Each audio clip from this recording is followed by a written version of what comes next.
Hey there, tonight we're delving into the gritty world of medieval rat catchers.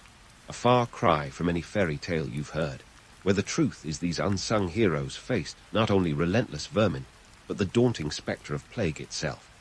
If these stories help you unwind, I'd love a quick like or subscribe, but only if they're genuinely working for you. I'm curious where in the world you're listening from, so drop your location and local time in the comments. It's amazing seeing our little community span the globe through these historical tales.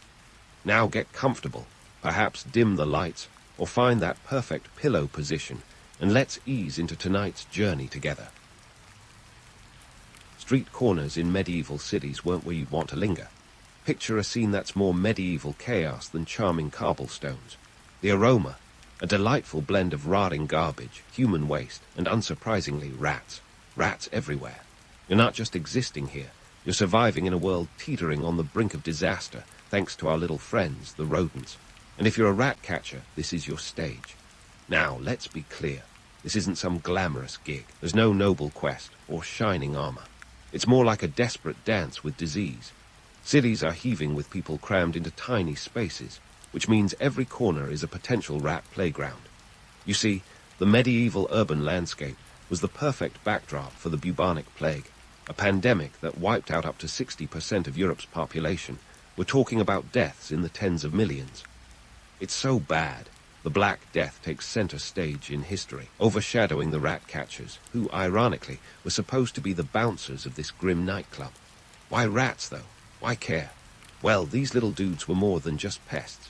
They were the unwitting Uber drivers for fleas carrying Yersinia pestis, the bacterium behind the bubonic plague. And your job as a rat catcher was to reign in this rodent rave. It was no walk in the medieval park. Cities like London, with a population around 100,000 in the 14th century, were perfect rat breeding grounds. Add in the fact that sanitation was more of a hopeful suggestion than a practice, and you've got yourself a rat paradise. Here's the kicker. Society needed you, but they didn't exactly love you. Rat catchers were vital, yet they were also the butt of many a medieval joke. You were the unsung hero, more likely to be blamed for the vermin problem than praised for tackling it. Your tools of the trade were anything but sophisticated. Think wooden traps, poisons made from arsenic, and good old-fashioned brute force. Some might even employ ferrets or terriers, the original pest control squad, to hunt down their quarry. The life of a rat catcher wasn't just about catching rats, though. It was about navigating the social hierarchy, firmly planted at the bottom.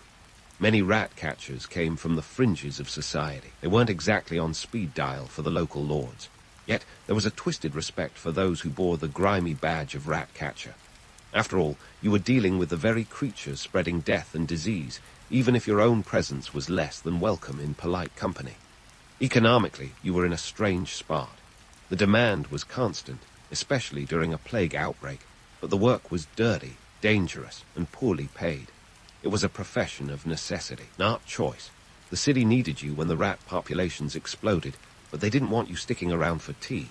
While it sounds like a horror show, it wasn't all doom and gloom. Being a rat catcher required a certain skill set, a knack for reading the city's underbelly. You became an expert in human and rodent behavior alike, understanding how rats moved through the city's labyrinth. It wasn't just about what you did. It was about how you adapted. You were part detective, part exterminator.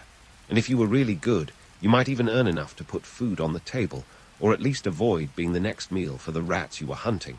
So, what's the takeaway from this grimy slice of history? Life as a medieval rat catcher was tough, essential, and utterly thankless. You were the invisible line between the living and the dead, a role that history has largely overlooked. But make no mistake, without you, streets would have been overrun, and the plague, perhaps, even more devastating. You were the unsung, unwashed heroes of the medieval world, the frontline soldiers against an unseen enemy. And while you might not have been celebrated, you were nothing short of necessary. And speaking of unsung heroes, let's talk about the gritty details of the rat-catching trade itself.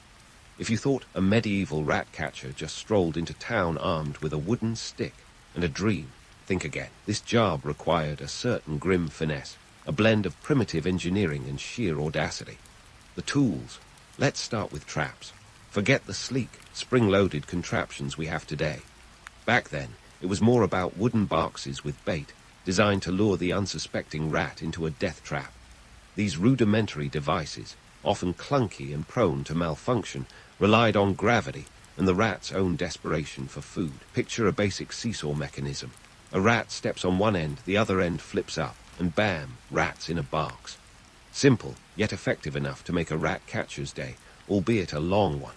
If you were lucky, you might snag a dozen rats in a night, but remember, you're going up against a rodent population that could rival the human one in London's teeming streets. But let's not forget poison, the medieval rat catcher's secret weapon. And by secret, I mean everyone knew about it because it was usually sprinkled around like medieval fairy dust. Arsenic was the poison of choice, cheap, accessible, and deadly. The trick was getting the mixture right. Too little and you'd have rats with a tummy ache, too much and you'd risk poisoning the neighborhood cat, or worse, curious children. It was a delicate balance, one that required the rat catcher to play chemist. And let's be honest, not everyone aced that class. Then there were the living, breathing tools of the trade, ferrets and terriers. These little warriors were the original pest control agents, fearless and efficient. A rat catcher with a trusty terrier by his side was like a knight with a squire, albeit one that preferred chasing rodents over chivalrous deeds. Terriers, with their boundless energy and keenness for the hunt, were perfect for flushing out rats from their hiding spots. Ferrets, on the other hand, were the stealthy ninjas of the operation, able to sneak into burrows and crevices, giving rats a surprise they wouldn't soon forget. But here's the catch, literally. This line of work was risky, and not just because of the possibility of a rat bite or a ferret on the loose. The real danger lay in the diseases that rats carried, the most infamous being the aforementioned bubonic plague. Handling these creatures was a dance with death, and not in the figurative sense. Every scratch, every bite, was a potential death sentence. Rat catchers were on the front lines of pestilence and paid the price with their own health. It was the medieval equivalent of playing Russian roulette, but with more fleas and less glamour. Speaking of payment, let's dive into the economic side of things. Rat catchers weren't exactly rolling in medieval dough. The pay, meager at best. You might earn a few pennies for a day's work, which was barely enough to keep bread on the table. It wasn't like there was a rat-catching union with benefits and a pension plan. You were on your own, a freelancer in the truest sense, hustling for survival with every rat you caught. Living conditions, about as grim as you'd expect. Rat-catchers often lived in the poorest parts of town, alongside the very vermin they hunted. This wasn't just a job, it was a lifestyle choice, or more accurately, a lack of choice. The irony wasn't lost on anyone. The very people tasked with controlling the rat population lived in the same squalor that encouraged it. It was a vicious cycle, one that kept rat catchers on the edge of poverty, always one step away from being overwhelmed by the very creatures they hunted. And let's not sugarcoat it. Society didn't exactly roll out the red carpet for these guys.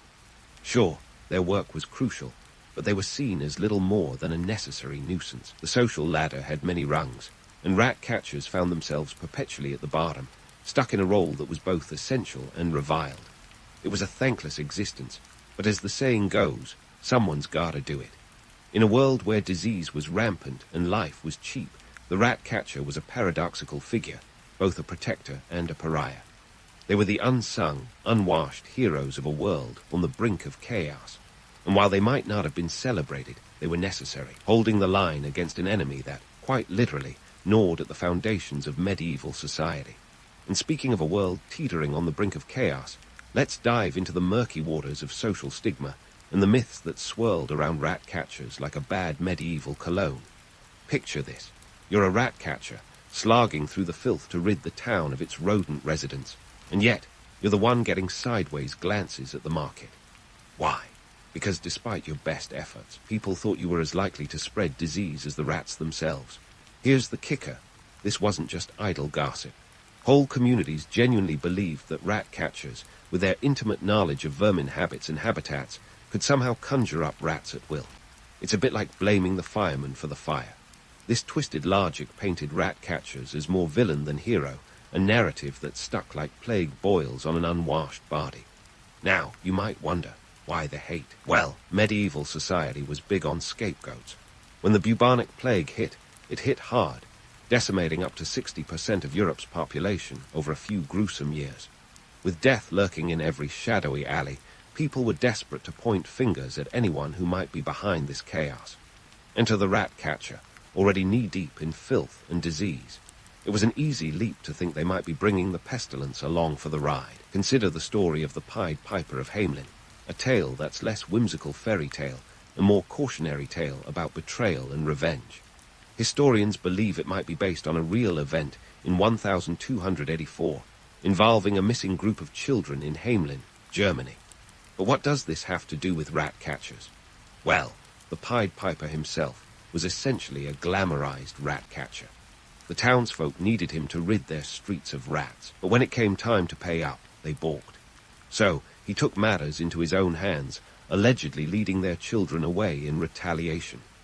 This story highlighted the perception that rat catchers were not to be trusted, capable of turning from savior to sinner on a dime. But let's not get too caught up in myths without recognizing the gritty realities. Rat catchers often came from the fringes of society, those who didn't fit neatly into the medieval box of social acceptability. They were outsiders, and in a time when your social standing was as good as a coat of arms, being an outsider was a one-way ticket to distrust. Some records even suggest that these rat catchers were sometimes accused of witchcraft, a convenient explanation for their seemingly supernatural ability to rid towns of rats. And boy, did society love a good witch hunt. During the height of the witch craze in Europe, which peaked between the 15th and 18th centuries, thousands were accused and executed for witchcraft. Rat catchers, with their strange concoctions of poisons and oddball companions like ferrets, fit the bill all too well for suspicion. It's a wonder they didn't get burned at the stake alongside the poor souls accused of consorting with the devil. But let's peel back the layers here and get to the economic heart of the issue. The plague, devastating as it was, created a strange kind of job security for rat catchers. The more the plague ravaged a town, the more work there was for these pest control experts. Yet this very necessity bred resentment. In a warped twist of fate, rat catchers were seen as profiting from the suffering, a bit like medieval ambulance chasers. And speaking of profits, let's talk economics. The average medieval laborer earned about 2-3 pennies a day, and a rat catcher wasn't far off. But their work was seasonal, often peaking during outbreaks. This meant that during downtimes, they were forced to take on other menial tasks, or, worse, join the ranks of the unemployed. It's no surprise, then, that they were accused of rat farming, allegedly breeding rats to ensure a steady stream of work. It was a baseless rumor, but in an era where fact and fiction were happily married, it was enough to taint their reputation. In truth, the life of a rat catcher was a balancing act between survival and societal acceptance. On one hand, they were indispensable, a crucial line of defense against disease. On the other, their very existence was a reminder of the grim realities of medieval life: filth, disease, and death. They were the medieval equivalent of a horror movie villain, terrifying, necessary, but not the kind of person you'd invite over for dinner. Yet, for all the disdain, rat catchers often knew the city better than the lords and ladies who ruled over it. Their work took them into the deepest, darkest corners of the urban landscape, places most wouldn't dare to tread. They understood the ebbs and flows of the city's underbelly, the secret alleys and hidden nooks where rats thrived. In a way, they were the ultimate urban explorers, charting the uncharted territories of medieval life. So, what's the takeaway from this ratty tale of woe and wonder? Rat catchers were caught in a web of societal contradictions, a necessary evil, a hero-villain hybrid. They were the unsung guardians of public health, yet forever teetering on the edge of social acceptability. Their story is one of grit, grime, and a daily grind against a tide of myths that refuse to let them be anything more than the sum of their parts. It's a story that reminds us that sometimes being needed doesn't equate to being wanted, and being essential doesn't mean being embraced. As we continue this journey through the muck and mire of medieval life, remember this: history is full of unsung heroes, those who, despite the odds stacked against them, took on thankless tasks for the greater good. The rat catchers of medieval Europe were among these brave souls, navigating a world where their contribution was vital. Yet their presence was a constant reminder of the fragility of life. And as we look further into the murky depths of their world, you'll find there's still more to uncover in this tale of survival, suspicion, and societal scorn. Stay tuned, because the story is far from over, So, as we wade deeper into the murky waters of medieval pest control, let's take a step back and look at the bigger picture, the economic and political landscape that shaped the gritty life of a rat catcher. It's easy to focus on the day-to-day grime, but there's a whole world of urbanization and trade that made this profession not just necessary, but inevitable. Picture medieval Europe as a patchwork quilt of bustling cities, each one a magnet for traders, travelers, and, unfortunately, rats. By the 14th century, urban centers like Paris and London were expanding faster than a medieval tailor's waistline at a feast. London alone, with its population swelling past 100,000, was a rat's paradise. And as cities grew, so did trade routes, snaking across the continent like veins in the body of Europe. These trade routes were the lifeblood of medieval economies, bringing in goods like silk from the East, spices from the Indies, and surprise, rats. Ships were basically floating rodent residences, carrying stowaway rats to every port they docked at. Once on land, these furry freeloaders scurried into cities, setting up shop and spreading faster than a juicy rumor at court. Now, let's talk economics. We're in an era where the concept of public health was about as developed as medieval Wi-Fi. Cities were crammed with people and their waste, but the infrastructure to deal with this, not so much. Enter our rat-catching friends. Their role, a bizarre mix of public service and private enterprise. The demand for their services was driven by the very urbanization that made cities hubs of commerce and culture. You might think that with such demand, rat catchers would have been rolling in medieval coin. Not quite. The economics of rat catching were more twisted than a double helix. Sure, there was a constant need for their services, especially in the wake of plague outbreaks, but the pay was meager. The average rat catcher earned a few pennies a day, barely enough to eke out a living in the squalid quarters they called home. It was like being a firefighter constantly surrounded by flames, yet never given the ladder to climb out. But let's shift gears and look at the political scene. Cities were governed by councils, guilds, and sometimes even a meddling monarch or two. These rulers had a vested interest in keeping the plague at bay, not out of altruism, but because a healthy populace meant a productive workforce, and more importantly, taxes. Yet their policies often fell short of effective pest control. Ordinances might declare rats public enemy number one, but without the infrastructure or knowledge to support these decrees, they were as useful as a sieve in a rainstorm. Public health policies, or what passed for them, were a series of reactive measures rather than proactive strategies. The focus was on containment, not prevention, which is like trying to patch a leaky boat with chewing gum. Rat catchers were part of this patchwork solution, their efforts a band-aid on the festering wound of urban filth. It was a system doomed to fail, yet it was the best they had. And here's where things get dicey. The methods used by rat catchers were about as environmentally friendly as a medieval oil spill. Arsenic-laced poisons, wooden traps, and ferrets left unchecked created their own set of problems. These methods didn't just kill rats. They disrupted ecosystems, harmed other animals, and sometimes even poisoned water supplies. In trying to solve one problem, they inadvertently created others, an unintended consequence that echoes through history like a bad tune. Then there's the uninvited guest every rat catcher feared: disease. Ironically, their very efforts to curb the spread of the plague could exacerbate it. Handling rats and their fleas without protection was a surefire way to get up close and personal with Yersinia pestis. Each capture was a potential death sentence, a dance with a deadly partner. It was a cruel joke of a profession, stopping a plague while standing on its very edge.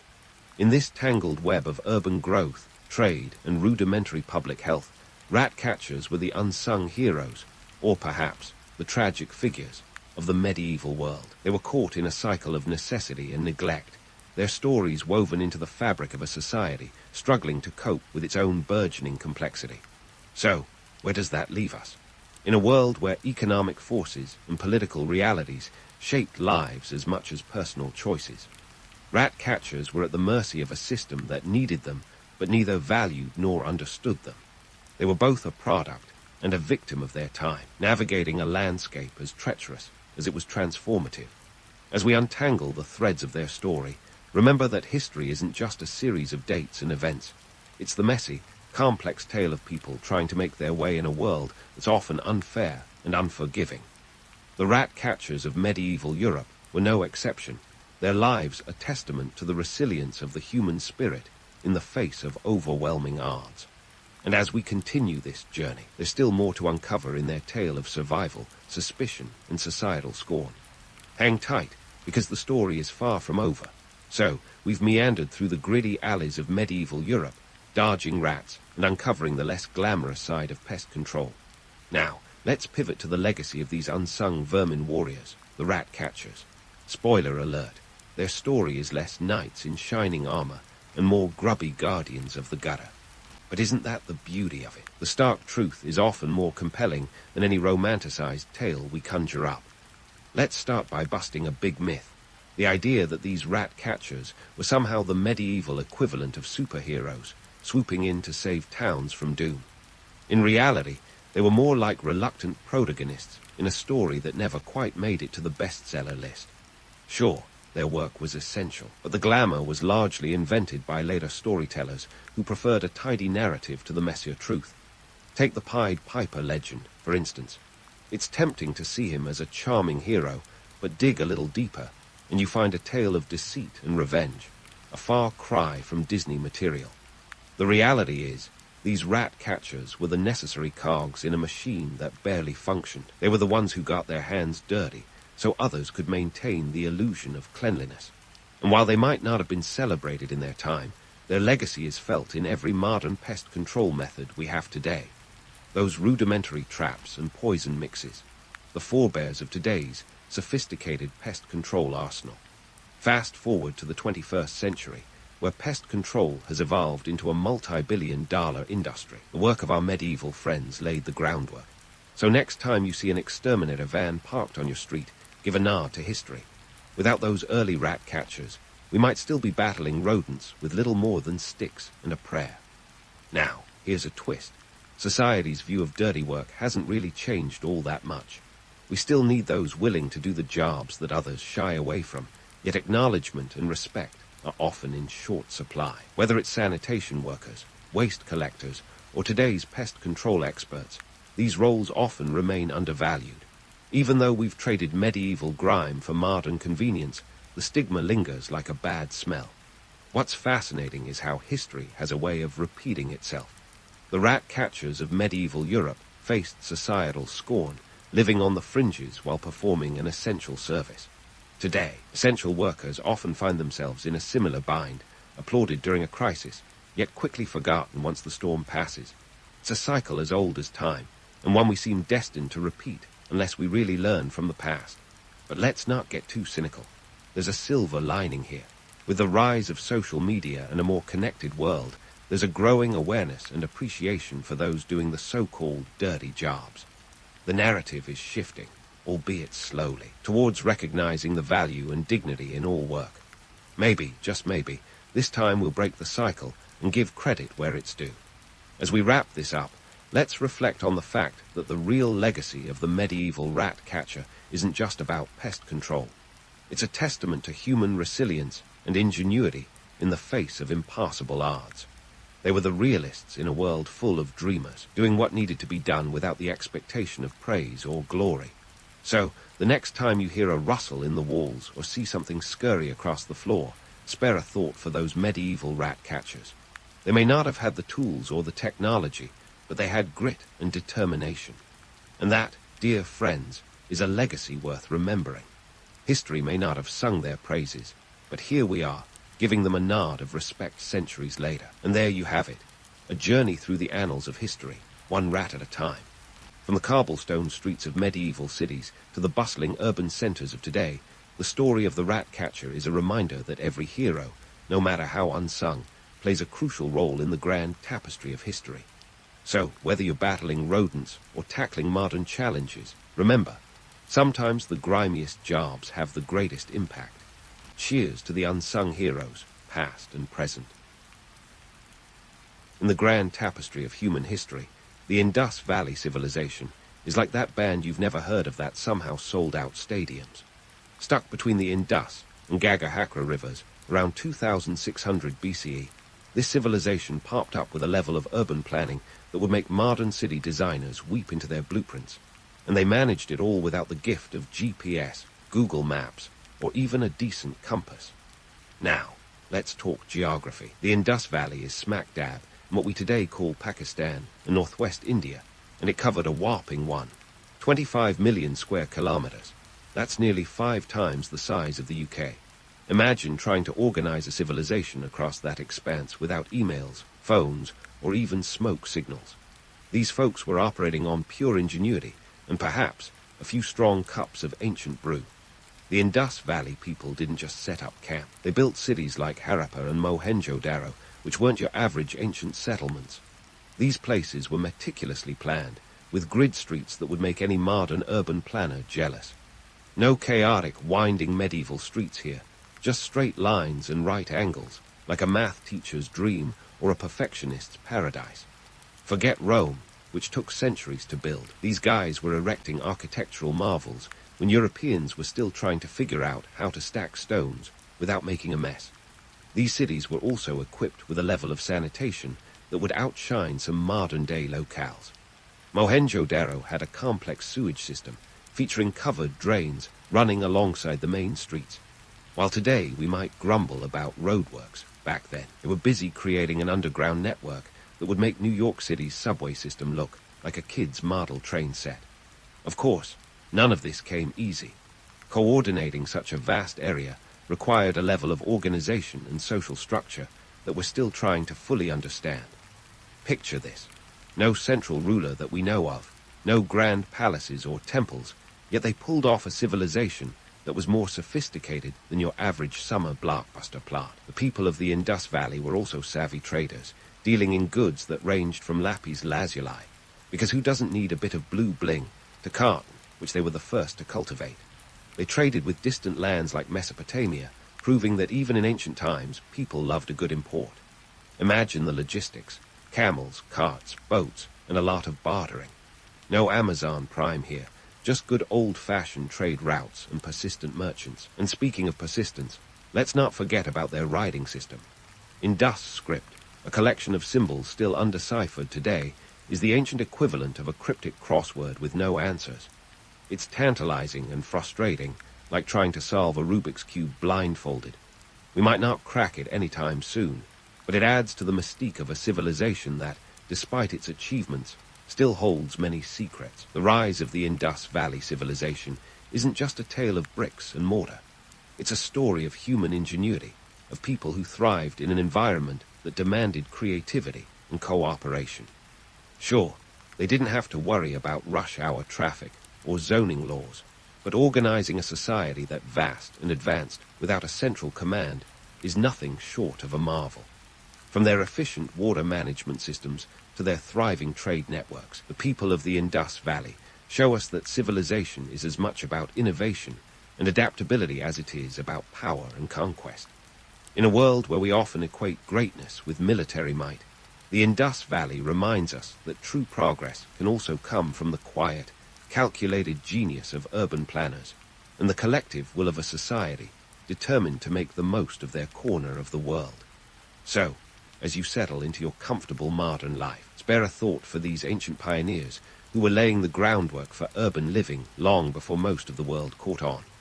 They were the unsung architects of antiquity, bringing order to chaos and reminding us that sometimes the most remarkable stories are those written not in grand battles, but in the steady, unyielding march of civilization. But before you get too comfortable, let's take a closer look at Harappa and Mohenjo-Daro, the twin jewels in the Indus Valley crown. Picture a cityscape that would make even the most hardened urbanites swoon, a combination of practicality and elegance that's rare even today. Forget about that hole in the road you dodged this morning. These ancient cities probably had fewer potholes than the average modern metropolis. Harappa and Mohenjo-Daro were the blueprints for urban living, with layouts that made sense and infrastructure that worked. At the heart of their urban planning was the grid system, a design choice that might seem, well, square, but was revolutionary for its time. We're talking about streets laid out with the precision of a Tetris game, minus the frantic button mashing. Each city was divided into blocks with main streets running north to south, bisected by smaller lanes running east to west. It's like they had the foresight to know that one day people would crave order in a world that often feels like it's spiraling into chaos.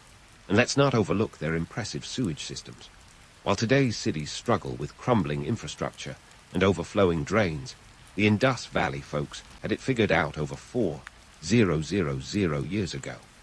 Mohenjo-Daro featured an elaborate network of covered drains, designed to whisk away wastewater with the efficiency of a modern-day plumbing system. It's like they anticipated the plumbing nightmares of the future and decided to save us the trouble.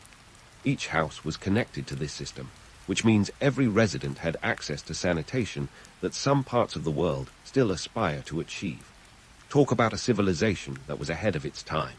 The real kicker: they did all this without the aid of modern technology or a centralized government.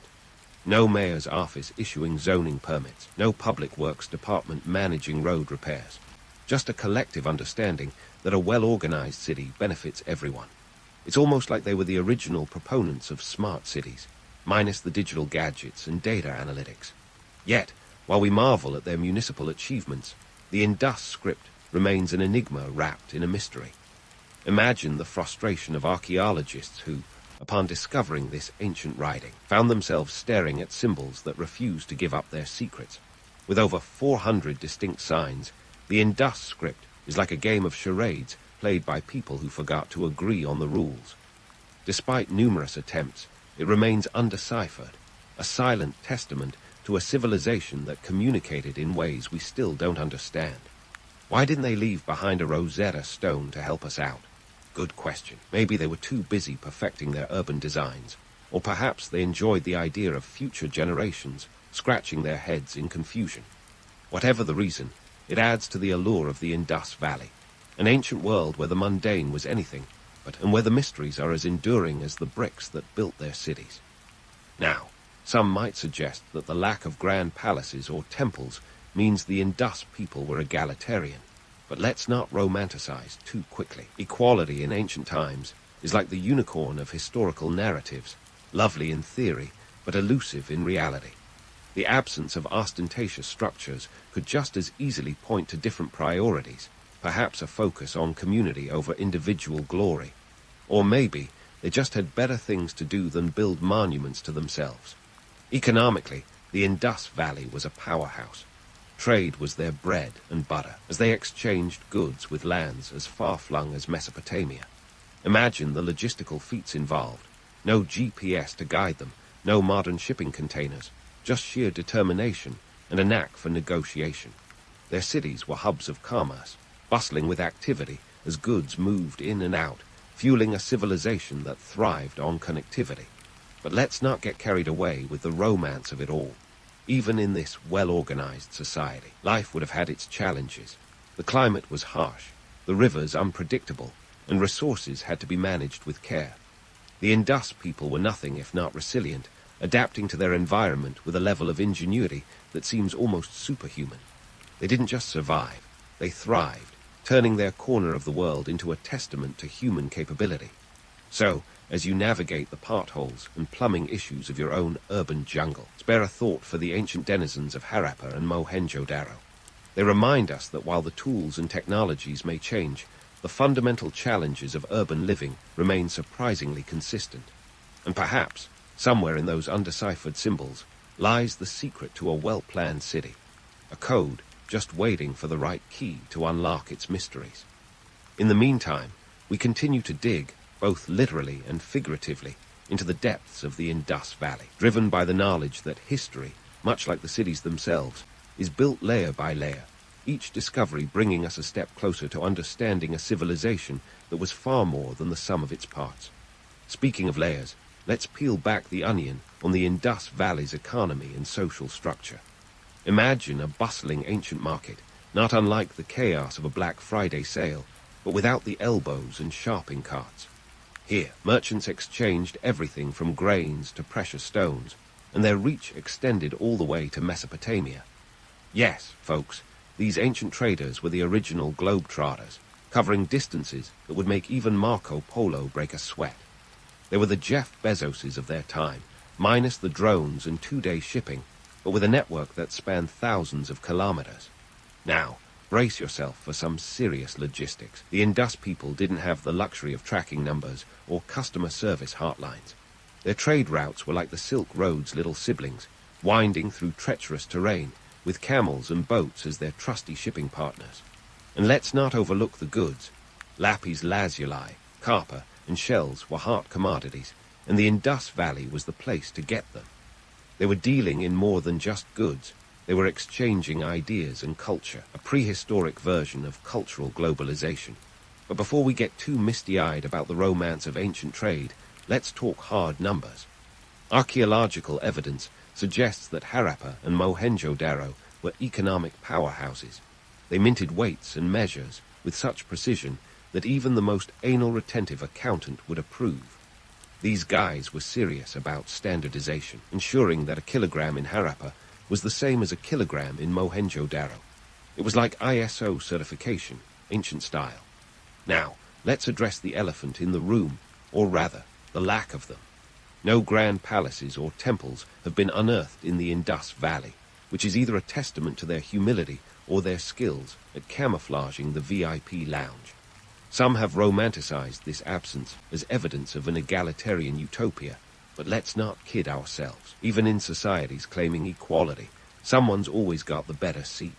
Maybe the Indus elites were just clever enough to keep their wealth under wraps, avoiding the architectural equivalent of a McMansion. Of course, the absence of ostentatious structures raises a tantalizing question. Was this civilization truly egalitarian or simply understated? They might have been the ancient masters of minimalism, favoring functionality over flair. Or perhaps they concentrated their resources on communal projects rather than individual glory. An ancient Kickstarter, if you will, where everyone contributed for the greater good. After all, a society that could build cities with plumbing surely understood the benefits of pooling resources. Let's not overlook the social dynamics at play. Without obvious hierarchies, the Indus Valley's social structure is a puzzle wrapped in a mystery. Were they the original proto-hippies, living in peace and harmony, or was there a hidden power structure wielding control with the subtlety of a shadow government? The lack of written records leaves us speculating, but it's clear that whatever their system, it worked well enough to keep the civilization thriving for centuries. And speaking of peace, let's address the elephant in the room. Again, the Indus Valley civilization is often hailed as a peaceful society, with little evidence of warfare or military fortifications. But let's not equate a lack of swords with a lack of conflict. It's possible they had their share of disputes, just resolved them without resorting to pitched battles. Perhaps they were masters of diplomacy, or maybe their formidable plumbing system inspired people to keep the peace. After all, nobody wants to mess with a society that can handle sewage like pros. The myth of the peaceful Indus Valley might be more about our romantic fantasies than their reality. Absence of evidence isn't evidence of absence, as any archaeologist worth their salt will tell you. So, while we'd love to believe they were pacifists, the truth might be more nuanced. Maybe they just preferred stockpiling grain to stockpiling weapons, a choice that would make any economist nod in approval. As we dig deeper into the layers of the Indus Valley, one thing becomes clear. This civilization was as complex as it was enigmatic. Their mastery of trade, urban planning, and social organization shows us a people who were ahead of their time in more ways than one. They remind us that history is full of surprises, with lessons that still resonate today. So, as we continue our journey through the Indus, let's keep our eyes peeled for the unexpected, because in a world this rich and layered, the next revelation is just a stone's throw away. As we continue our saga of the Indus Valley civilization, let's confront the elephant in the room, the civilization's decline. Picture the end of the Indus Valley not as an apocalyptic Michael Bay movie with explosions and alien invasions, but more like an awkwardly long goodbye at a party where the host keeps hinting it's time to leave. The Indus Valley didn't disappear in a flash. It lingered, slowly unraveling under pressure. First, let's debunk the myth of a sudden catastrophe. While it's tempting to picture a cataclysmic flood or an alien abduction to explain the Indus people's disappearance, reality isn't quite so cinematic. Instead, imagine a slow-motion train wreck with multiple factors colliding over time. Natural disasters might have played their part, but they weren't the sole culprits. Think climate change, river shifts, and the ever-looming specter of overpopulation. The climate around the Indus Valley started to shift around 1800 BCE. The monsoon patterns changed, leaving parts of the region parched while others were inundated. It's like Mother Nature decided to play a cruel game of weather roulette, and the Indus Valley pulled the short straw. This climate change wasn't a mere blip. It was a centuries-long transformation that forced the civilization to adapt or perish. Adding to this meteorological mess was the shifting of the rivers. The Gagahakra, a river that was once a lifeline for the Indus people, began drying up or changing course. This wasn't just a minor inconvenience. It was like having your city's main water supply suddenly reroute itself to your neighbor's house. Without their water source, the sprawling urban centers faced a crisis of biblical proportions. It's a harsh reminder that even the most sophisticated sewage systems can't function without water. And then there's the issue of overpopulation. The Indus Valley cities were like ancient metropolises, with people crammed into every nook and cranny. Population density can be great for culture and innovation, but it also means more mouths to feed and more waste to manage. Couple this with dwindling resources, and you've got a pressure cooker situation. To put it in modern terms, imagine New York City without a reliable water supply or food imports. Chaos would be putting it mildly. Now, let's address the romantic notion of the Indus Valley's peaceful collapse into obscurity. While it's true that we haven't found evidence of large-scale warfare, this doesn't mean they went quietly into that good night. Societal collapse often involves a breakdown of social order and increased internal strife. Picture neighborhoods banding together like factions in a dystopian novel, each vying for the dwindling resources. It's less about swords and more about survival of the fittest. The decline of the Indus Valley wasn't a sudden crash, but more of a slow fade. It's like watching a blockbuster movie that overstays its welcome, dragging out the ending until the audience just gets up and leaves. By around 1300 BCE, the once thriving cities were largely abandoned, their inhabitants dispersing into smaller villages or migrating to greener pastures. The grand urban centers became ghost towns, leaving behind ruins for archaeologists to puzzle over millennia later. What's fascinating is how the end of the Indus Valley mirrors some of today's global challenges. Climate change, shifting resources, and population pressures are issues we're all too familiar with. It's a sobering reminder that history doesn't just repeat itself. It taunts us with lessons we often ignore. The Indus Valley's awkward exit stage left is a cautionary tale of what happens when environmental and societal stresses go unaddressed. As we sift through the remnants of this enigmatic civilization, it becomes clear that the Indus Valley wasn't just an ancient enigma. It was a precursor to our modern world. Their achievements in urban planning, trade, and social organization were nothing short of remarkable. Yet their decline shows us that even the most advanced societies are vulnerable to the whims of nature and the consequences of their own growth. So, as we ponder the fate of the Indus Valley, let's keep our eyes open to the parallels with our own civilization. In a world facing climate change, resource scarcity, and burgeoning populations, their story is both an inspiration and a warning. It's a reminder that while we may marvel at the past, we must also heed its lessons if we hope to avoid a similar fate. In the next chapter of this saga, we'll delve deeper into the aftermath of the Indus Valley's decline and explore what happened to the people who once thrived along the banks of the great rivers. But for now, let's sit with the knowledge that the end of the Indus Valley wasn't a dramatic finale, but a nuanced transition, a reminder that history is rarely as simple as we'd like it to be. As the dust settled on the once bustling streets of the Indus Valley cities, the legacy they left behind began to weave itself into the fabric of the subcontinent. Picture it less like the credits rolling on an epic saga, and more like a slow fade into a new chapter, where echoes of the past inform the present. The innovations that define the Indus Valley didn't vanish into thin air. They seeped into the soil, influencing generations to come. Let's start with urban planning, where the Indus Valley set a precedent that future civilizations would struggle to match. Their grid-based city layouts were a masterstroke of practicality over chaos, a reminder that even in antiquity, some folks knew how to organize a city without turning it into a labyrinthine mess. Fast forward a few thousand years, and we see the fingerprints of their urban genius in contemporary cities that strive for order amidst sprawling chaos. It's like they were the original city planners, whispering through time, straight roads, not winding alleys. If only modern cities could heed this whisper more often. But the legacy of the Indus isn't just about straight streets and tidy blocks. Their economic acumen left a mark, too. The intricate trade networks they established became the blueprint for commerce that spanned continents. While they didn't have the luxury of Zoom calls or blockchain technology, their methods of trade and exchange laid the groundwork for economic connectivity that would eventually span the globe. Imagine an ancient PowerPoint presentation titled, "Trade Routes, from Mesopotamia to Monsoon Markets," and you get the idea. In a world that thrives on globalization, it seems the Indus Valley was the original trendsetter.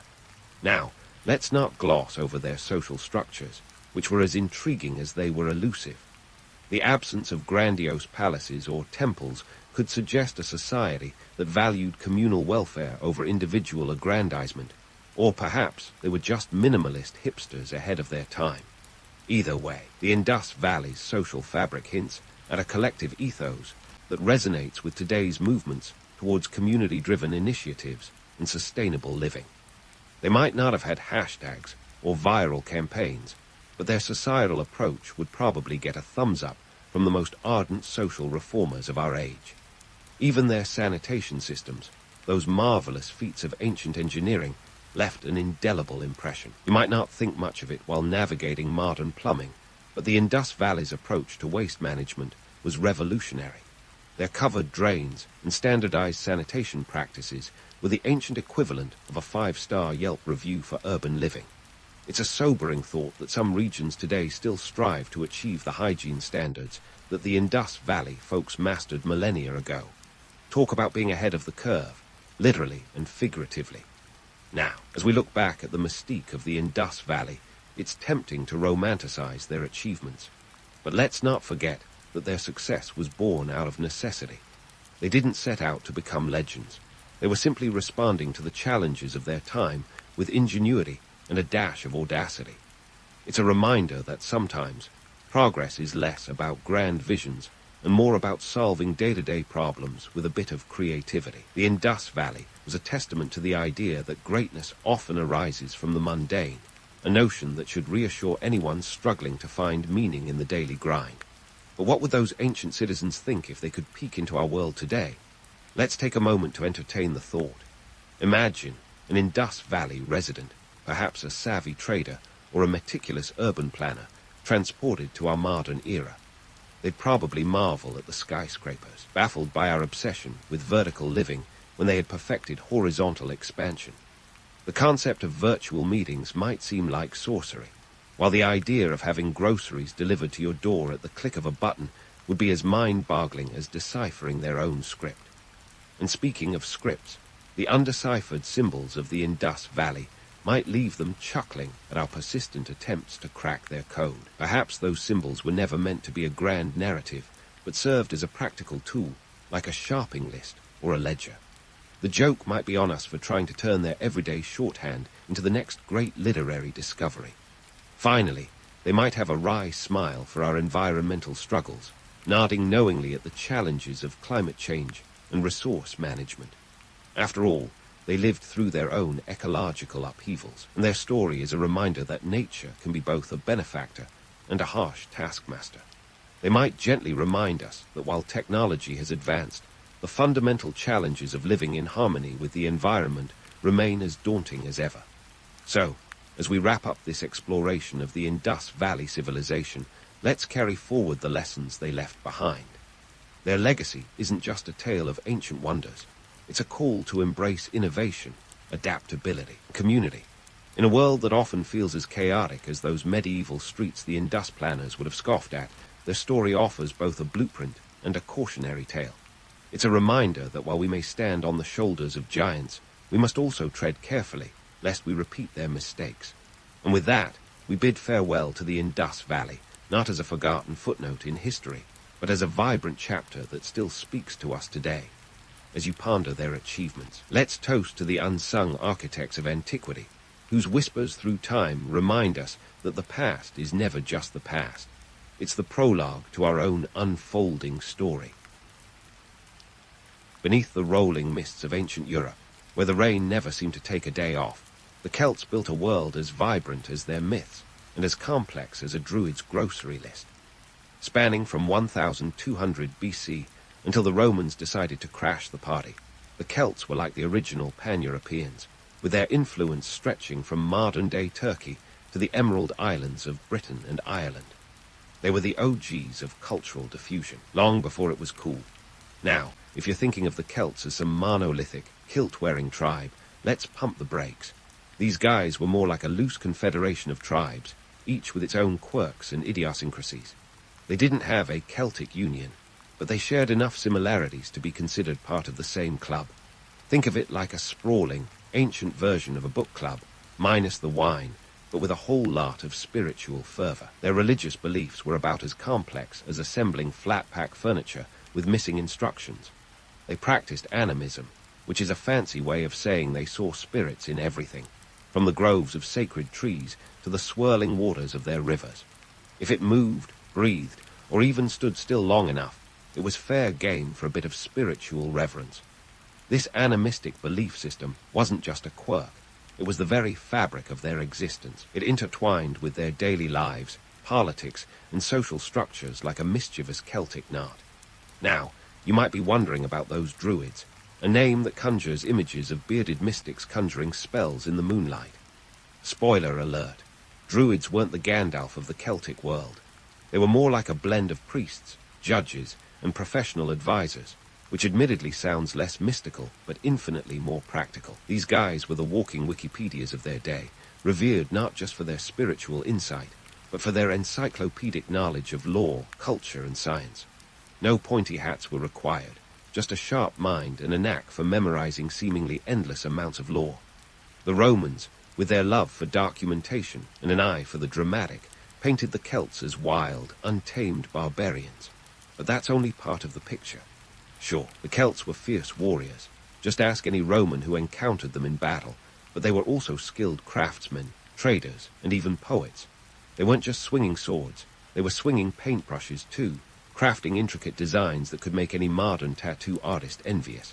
Now you might be thinking, why does all this matter? Well, dear friend, understanding the Celts is like understanding the backstage crew of history. They weren't the ones hogging the spotlight, but without them, the show wouldn't have gone on. Their animistic beliefs and the role of the druids were part of a larger tapestry that influenced the social and political dynamics of ancient Europe. It's a bit like realizing the supporting actor in a film was the real star all along. So, when you hear stories of the Celts, remember, it's not just about the romanticized legends of warriors and wizards. It's about a people who saw the world around them as alive with spirit and possibility.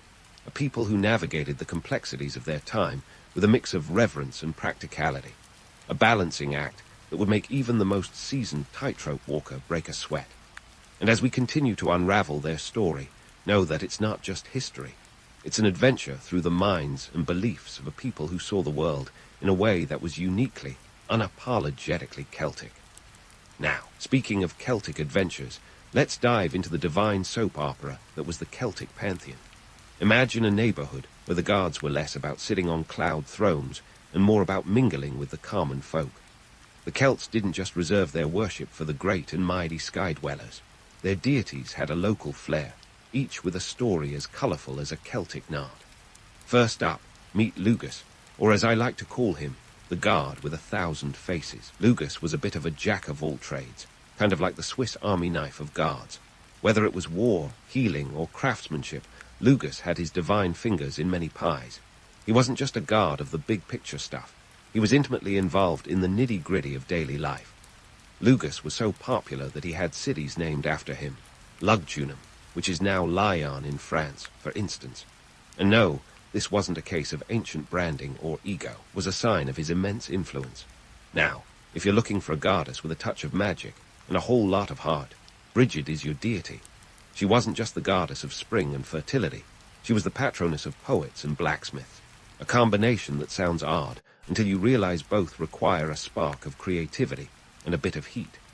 Brigid's presence was so deeply felt that when Christianity rolled into town, she was seamlessly transformed into Saint Brigid. Talk about a divine rebranding. But what's truly fascinating is how the Celts didn't just worship their gods in grand temples or through elaborate ceremonies. Nope, these folks were all about keeping it real. Worship was woven into the fabric of everyday life, whether it was a farmer offering a small token to ensure a good harvest or a warrior seeking strength before battle. The Celts practiced their faith in a way that was hands-on and heartfelt. Their rituals were as much a part of life as eating or breathing, making the divine as approachable as a friendly neighbor. Now, let's tackle the elephant in the room, or perhaps the sacrificial altar. The notion of Celtic human sacrifice has been the stuff of nightmares and Hollywood scripts, but let's pump the brakes on that horror show.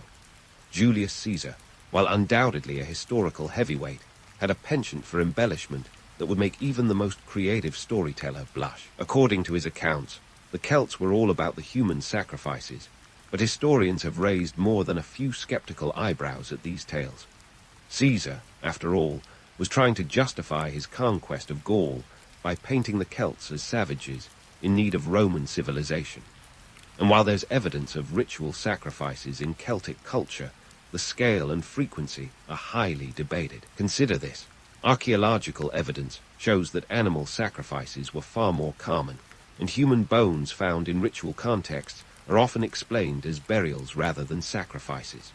The truth, as always, is likely somewhere in the middle of myth and misinterpretation. Let's not forget that the Celts were pragmatic people. Sacrificing a perfectly good worker or warrior would have been a bit like tossing your smartphone into the ocean. Dramatic, sure, but hardly practical. Instead, the Celts' spiritual practices were largely about maintaining balance and harmony with the natural world. They saw their deities as part of the landscape, not lords demanding tribute in blood. In the end, the Celtic pantheon was less about divine hierarchy and more about divine proximity. Their guards and goddesses weren't distant figures to be feared, but accessible forces to be revered and respected. This close-knit relationship with the divine was reflected in their art, their stories, and their daily lives, making the Celts not just worshippers, but participants in a vibrant, living mythology. So, as we continue our journey into the world of the Celts, keep in mind that their beliefs were a tapestry of complexity and simplicity, a mix of the sacred and the everyday. They didn't just look up to the gods. They looked around at the world they lived in, finding the divine in every rock, tree, and stream. And as we unravel the next chapter of their story, remember that it's not just about the gods they worshipped, but the world they created, one prayer and one ritual at a time.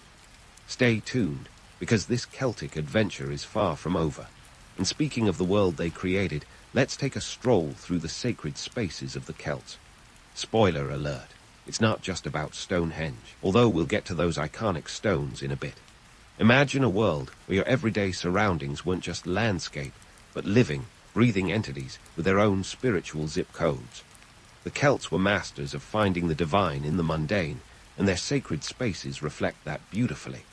First, let's talk stone circles. No, they weren't just ancient Celtic meeting spots for druids to discuss the latest herbal remedies. These architectural wonders were more like cosmic calendars, aligning with celestial events like solstices and equinoxes. Stonehenge, the rock star of stone circles, is about 5,000 years old and still keeps us guessing. It's like the ultimate ancient riddle wrapped in a mystery inside a circle. But here's where it gets fascinating. Recent archaeological digs suggest it wasn't a standalone superstar. There are over 1,000 stone circles in the British Isles alone, each with its own unique story and purpose. These places weren't just for show. They were integral to Celtic religious practices.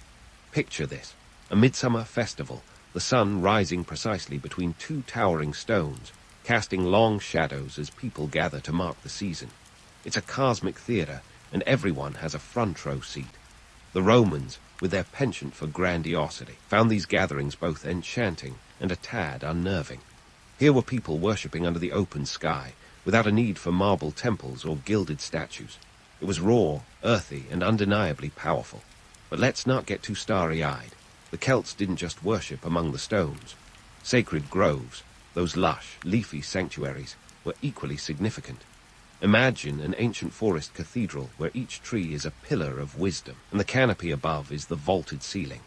These groves were off-limits for everyday activities, reserved for rituals that bound the community to the land and its spirits. The oak tree was particularly revered, a symbol of strength and endurance. The Druids held their assemblies in such settings, conducting ceremonies that were as much about governance as they were about spirituality. Now, if you're thinking these rituals were all about peace and harmony, think again. Celtic religion wasn't just about whispering sweet nothings to nature. It was a pragmatic affair, deeply intertwined with the community's survival. Sacrifices, be they animal or occasionally human, were part of this spiritual economy, a way of ensuring the gods didn't leave them high and dry. But as I said before, let's not go full Hollywood horror here. The archaeological record suggests these practices were more about appeasement than appeasing a bloodthirsty deity. The Romans, ever the pragmatic conquerors, found these practices both fascinating and barbaric. Julius Caesar, doing his best to channel a Roman Indiana Jones, claimed the Celts were a bit too keen on sacrificing humans. But with Caesar, you always have to ask, was he documenting or dramatizing? The truth likely lies somewhere between his parchments and the actual historical soil. Evidence suggests the Celts were more likely to sacrifice livestock, which made economic sense. After all, a good cow can provide milk, leather, and beef, but its sacrificial value could be priceless in a time when survival often teetered on the edge of famine. What's crystal clear is that the Romans, despite their attempts to label the Celts as wild and untamed, were secretly in awe. The Celts had a spiritual connection to their land that was as unshakable as their belief in the afterlife, which, by the way, they figured was just a continuation of this life. No pressure, right? Their sacred spaces weren't just locations. They were the beating heart of Celtic culture, where the past met the present in a harmonious and sometimes haunting dance. And here's a juicy tidbit for you. The Romans, for all their disdain, couldn't resist adopting a few Celtic practices. Take the festival of Samhain, which marked the end of the harvest and the beginning of winter. It was a time when the veil between the worlds was thinnest, a concept the Romans found utterly bewitching. Fast forward a couple of millennia, and we've got Halloween, a holiday that owes more than a nod to Celtic tradition. So next time you're carving a pumpkin, remember you're participating in a ritual that dates back to when people gathered in sacred spaces to honor the cycle of life and death. Speaking of life and death, the Celts had a curious approach to burial rites, which also reflected their views on sacred spaces. They didn't just plant their dead 6 feet under, they buried them with grave goods, tools, weapons, even chariots. Yes, you heard that right, chariots. It's like they were saying, you can't take it with you unless you're Celtic, in which case, load up the cart. The idea was simple yet profound. The afterlife was a continuation of earthly existence, so why not travel in style? These burial sites weren't just gruesome remnants of the past. They were sacred spaces in their own right, designed to honor the dead and link the living with the spiritual realm. The Romans, with their focus on monumental tombs and the cult of ancestors, saw these practices as both primitive and profound. They couldn't quite wrap their toga-clad minds around the idea of a people who saw death not as an end, but as a transition. As we wander through the archaeological remains of Celtic sacred spaces, it's clear that these weren't just spots on a map. They were the GPS coordinates of a culture that found the divine in every nook and cranny of their world. And while the Romans may have scratched their heads at the Celts' earthy spirituality, they couldn't deny its power. The Celts had mastered the art of living in harmony with their environment, creating a spiritual tapestry as intricate as any artwork. So, as we close this chapter, remember that the sacred spaces of the Celts were more than just places of worship. They were the very essence of a culture that saw the world as a living, breathing entity, one that demanded respect, reverence, and maybe the occasional cow. And as we continue our journey into the Celtic world, keep in mind that their story is far from over. We've only just begun to scratch the surface of a people whose spiritual legacy still echoes in the stones, groves, and stories they left behind. Stay tuned, because the next chapter promises to delve even deeper into the minds and hearts of the Celts. So, as we continue peeling back the layers of Celtic history, let's dive headfirst into the Roman-Celtic mashup, a cultural collision that makes your favorite fusion restaurant look like amateur hour. When the Romans set foot on Celtic soil, It wasn't just a military conquest. It was a cultural blitzkrieg. They didn't just bring swords. They brought guards, roads, and a penchant for straight lines. If the Celts were masters of the organic, the Romans were the architects of order. It was like introducing spreadsheets to a creative writing class. Chaos and brilliance ensued. Now, imagine the Celts with their deeply ingrained animistic beliefs, suddenly facing a Roman pantheon that looked like it was curated by a committee with a flair for drama. We're talking about a civilization that had a guard for everything. Commerce, war, door hinges, okay, maybe not that specific, but you get the idea. It was less about singular devotion and more like a divine buffet. Enter the Celts, who saw their deities as neighbors rather than celestial overlords. You can bet the initial meeting was a bit like inviting your vegan friend to a Texas BBQ. Awkward, with plenty of side-eye. Here's where things get interesting. Instead of a cultural standoff, what unfolded was more of a divine exchange program. Celtic deities didn't just vanish into the ether. They went through a Roman makeover. Take the goddess Brigid, who found herself rubbing elbows with Minerva, the Roman goddess of wisdom. It was a divine merging that would make any brand strategist nod in approval. And Lugus, our versatile god of many talents, seemed to seamlessly blend with Mercury, the Roman god of commerce and communication. They were like the spiritual equivalent of a great remixed track, recognizable yet refreshingly new. But let's not romanticize this cultural cocktail without acknowledging the hangover. Roman integration wasn't all about shared worship and hybrid deities. For the Celts, it was also about resisting an empire that could be as oppressive as it was awe-inspiring.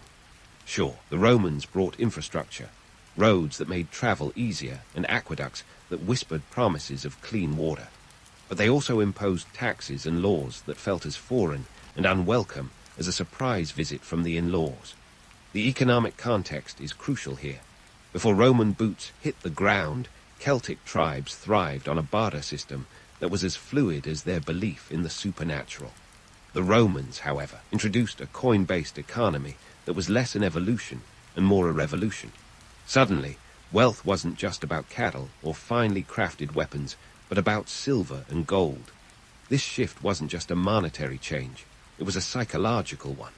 The Celts were thrust into a world where value was stamped, not grown or forged. Picture a Celtic chieftain trying to wrap his head around the idea that a small, shiny coin could equal the worth of a cow, a concept that might have seemed as absurd as a square wheel. And then there was the resistance. Ah, yes, the romantic vision of Celtic warriors charging into battle, painted blue and wielding swords with the grace of a dancer. While there's truth to their martial prowess, the reality was grimmer. The resistance wasn't a unified front, but a series of fragmented, desperate stands against a military behemoth. The Celts were formidable, but the Romans were relentless.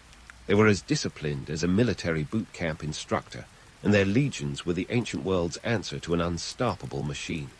Yet, even in the face of Roman might, Celtic culture didn't just roll over. It adapted, like a river finding new paths around a stubborn rock. While some tribes were subsumed, others integrated Roman customs into their own, creating a cultural tapestry that was richer and more complex than either civilization alone. The Romans might have brought the architecture, but the Celts infused it with spirit, breathing life into stone and mortar. Now, let's debunk that irresistible myth of total Celtic subjugation. The Roman conquest wasn't a clean sweep. It was more like a patchwork quilt. Some regions were Romanized faster than a trend on TikTok, while others remained defiantly Celtic, holding onto their customs like a dog with a bone.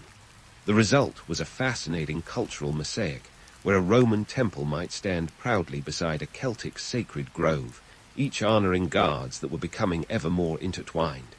Politically, the Romans were shrewd. They didn't just conquer, they co-opted. They were masters of the olive branch approach, offering Roman citizenship to cooperative Celtic leaders, a carrot and stick strategy that was as effective as it was manipulative. This wasn't just about governance, it was about reshaping identities. For some Celts, Roman citizenship was a ticket to power and prestige, but for others, it was a betrayal of their heritage. It was a choice between the allure of Roman stability and the pull of Celtic tradition. Let's talk numbers. By the time of the Roman conquest of Britain in AD 43, the Celtic population was estimated to be around 2 million. Compare that to the formidable Roman army, which at its height consisted of around 300,000 soldiers stationed across the empire. The Celts were outnumbered, yes, but they were also outmaneuvered, facing an enemy that fought not just with swords but with strategy. And here's a spicy tidbit. The Romans, for all their bravado, respected the Celtic warrior spirit. They might have painted the Celts as barbarians, but they also recruited them into their ranks. Celtic warriors became auxiliaries, fighting alongside the very forces they once resisted. It was a pragmatic move, acknowledging that the best way to neutralize a threat is to make it an ally, an ancient version of if you can't beat M, join M. So, as we sift through the archaeological and historical evidence, it's clear that the Roman-Celtic relationship was a complex dance of conflict and cooperation, resistance and adaptation. It wasn't a simple story of conquest, but a nuanced narrative of cultural fusion. The Celts didn't just disappear into the annals of history. They evolved, leaving an indelible mark on the Roman world, a legacy that would echo through the centuries, shaping the very foundations of what would become medieval Europe. As we prepare to delve deeper into the final chapters of this saga, remember that the Celts were not just victims of Roman expansion. They were active participants in a cultural dialogue that was as dynamic as it was transformative. Their story is one of resilience and reinvention, a testament to the enduring power of culture to adapt and thrive, even in the face of overwhelming odds. Stay tuned, because the Celtic adventure is about to take us into the heart of a world where myths and reality intertwine, creating a tapestry as rich and varied as the people who wove it. And so, as we meander through this historical labyrinth, one can't help but notice the enduring shadow of the Celts stretching across the corridors of time, casting a long, mysterious silhouette that still flickers in our collective imagination. Let's be real here. The Celts are the historical equivalent of that enigmatic friend who always leaves you wanting to know more. And in modern times, they've become the darlings of neo-pagan movements, breathing new life into ancient rituals with a twist of contemporary flair.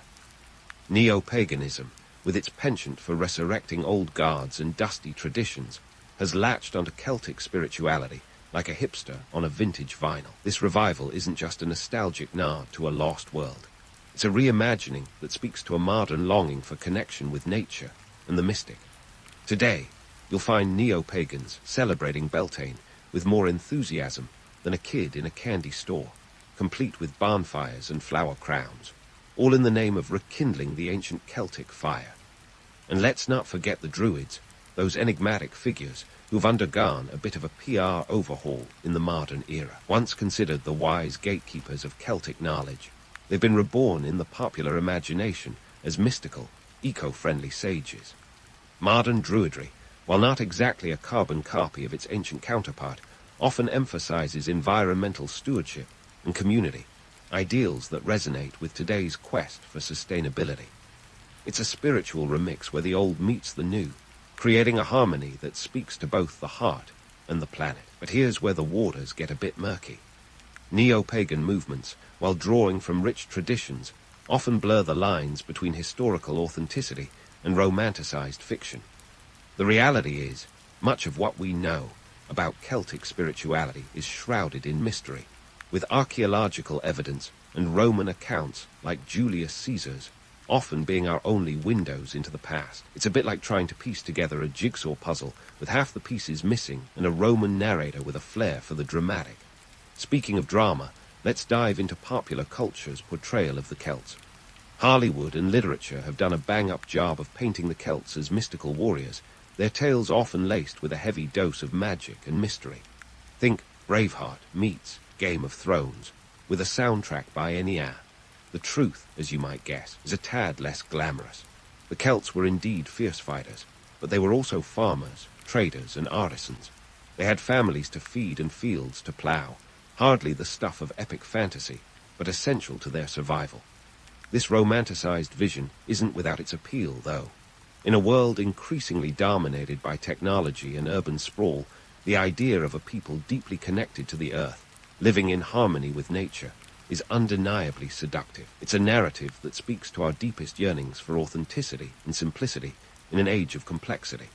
But let's not get swept away by the misty allure of Celtic romance without acknowledging the gritty reality of their existence. Take the notion of Celtic freedom, often depicted as a society of wild, untamed individualists. While the Celts did value personal freedom, their society was anything but anarchic. They had complex social hierarchies, with tribes led by chieftains and a warrior class that was as structured as it was strategic. The idea that they were all about free love and open fields is more fiction than fact, a historical misstep that's as misguided as thinking the Vikings wore horned helmets. Now, let's add a dash of economic context to this Celtic cocktail. While their economy was primarily agrarian, the Celts were also shrewd traders, dealing in salt, tin, and even slaves. They navigated the choppy waters of ancient commerce with the precision of a seasoned sailor, their trade routes stretching across Europe like a well-worn tapestry. This economic savvy was a crucial component of their society, ensuring not just survival, but a degree of prosperity that often went unnoticed by their Roman chroniclers. As we wrap up this whirlwind tour of Celtic legacy, it's clear that their story is one of resilience, adaptation, and transformation. The Celts were not just passive recipients of Roman culture. They were active participants in a cultural dialogue that continues to resonate today. Their legacy lives on in the myths we tell, the rituals we practice, and the landscapes we cherish. And as we look to the future, the Celts remind us that history is not a static tale, but a living, breathing narrative that weaves through time, connecting us to our past and guiding us toward our future. So, the next time you find yourself drawn to a Celtic knot or enchanted by the haunting strains of a Celtic harp, remember that you're not just indulging in a romanticized vision of the past. You're tapping into a legacy that's as complex and vibrant as the people who lived it. A legacy that continues to inspire, challenge, and captivate us, even in this modern age. And as we close the book on our Celtic adventure, let's keep their spirit alive by embracing the mystery, celebrating the magic, and never losing sight of the stories that shape us all. The early days of the Assyrian Empire were less about grand conquests and more like a scrappy startup trying to break into Silicon Valley. Around 2500 BCE, in the bustling region of Mesopotamia, think of it as the ancient world's cocktail party, where everyone was trying to network. The city of Asher was the new kid on the block. They were the ones trying to chat up the Sumerians, Akkadians, and Babylonians, who were already strutting around with their established empires like they owned the place. To understand Asher's ambition, let's first set the stage. Mesopotamia, the land between the Tigris and Euphrates rivers, was the perfect real estate for any aspiring empire. Fertile land, check. Strategic location for trade routes, double check. But it wasn't all sunshine and barley fields. This was a region where city-states were as common as Starbucks in a metropolitan city today. Each city-state was like its own overly competitive high school clique, complete with their own guards, languages, and a penchant for squabbles over who had the best ziggurat. The Sumerians, with their cuneiform writing and zany ziggurats, were the original influencers of Mesopotamia, setting trends since around 3000 BCE. The Akkadians, led by the OG empire builder Sargon the Great, were the ones who first thought, why not unite these city-states under one rule? Sargon managed this trick around 2334 BCE, creating a fairly short-lived empire because, spoiler alert, empires are hard to maintain without Wi-Fi and Google Maps. Meanwhile, the Babylonians, sitting in their cozy southern spot, were soon to be led by Hammurabi, who would eventually come up with one of the earliest sets of laws in history. These guys were all about rules and regulations, which, let's face it, sounds like the least fun at the party, but is crucial if you want to avoid a brawl over the last pomegranate. Enter Asher, named after the god Asher, because why not name your city after your deity if you're trying to get noticed? At this point, Asher was more like a side note in the history books, a minor player in the grand narrative of Mesopotamia. But don't let that fool you. Here's the thing. The Assyrians had ambition and a knack for military innovation that would eventually set them apart. Now, the city of Asher was strategically placed on the west bank of the Tigris River, which was prime location for trade. This was the equivalent of getting a beachfront property without the risk of hurricanes. Trade routes flowed from Anatolia to the north, and the Persian Gulf to the south. bringing in goods and ideas like a cultural buffet. And as every good entrepreneur knows, trade is the lifeblood of growth. The early Assyrians capitalized on this, setting up trade networks that would eventually help them transition from a regional power to a name that would echo through history. But let's not romanticize Asher's rise too much. The early days were rough. Mesopotamia was like Game of Thrones without the dragons, just a lot of backstabbing and politicking. The Assyrians had to survive in a world where allegiances shifted faster than you can say, cuneiform tablet. It's a testament to their resilience and cunning that they managed to not only survive but thrive. Their military prowess wasn't just about having big muscles and a scary reputation. It was about innovation. The Assyrians were some of the first to use chariots in warfare, which was basically the ancient equivalent of rolling up in a tank when everyone else was still on horseback. As Asher's influence grew, so did its ambitions. Slowly but surely, they started to extend their reach, laying the groundwork for an empire that would eventually become known for its ruthless efficiency and formidable army. But at this point in history, they were still the underdogs. And honestly, who doesn't love a good underdog story, especially when it involves ancient warriors and ambitious city-states? By the end of this early period, Asher was no longer just a minor player. They were gaining traction, making the Sumerians, Akkadians, and Babylonians take notice. It was the beginning of a rise that would eventually see the Assyrian Empire become one of the most formidable forces the ancient world had ever seen. But all of that was still in the future. For now, Asher was content to bide its time, sharpening its swords and its strategies for the day it would truly step into the spotlight. In the grand scheme of things, this was just the opening act, but it was one that set the stage for a story that would be told for centuries to come. And now, let's crank up the drama, because the Middle Assyrian Empire, circa 1392-934 BCE, is where things start cooking. Enter Ashur-uballit I, the original Assyrian powerlifter, flexing his metaphorical muscles and shoving Assyria into the historical spotlight. Under his reign, Assyria went from being the quiet kid in the corner to the one playing power chords on an electric guitar, demanding attention. Ashur-uballit I wasn't just a king, he was a warrior king, and that meant expanding borders was the name of the game. Now, let's talk about that expansion. It's like the Assyrians were staring at the map of Mesopotamia, thinking, why stop at our borders when we can have it all? And so began their expansionist policies, which were less about gentle persuasion and more about showing up with an army that could send a shiver down your spine. Imagine if your neighbor decided their yard was looking a bit cramped and started eyeing yours with a gleam in their eye. But instead of offering to mow your lawn, they arrived with a battalion ready to annex your garden gnomes. Assyrians turned warfare into an art form that would make even the most seasoned generals pause and take notes.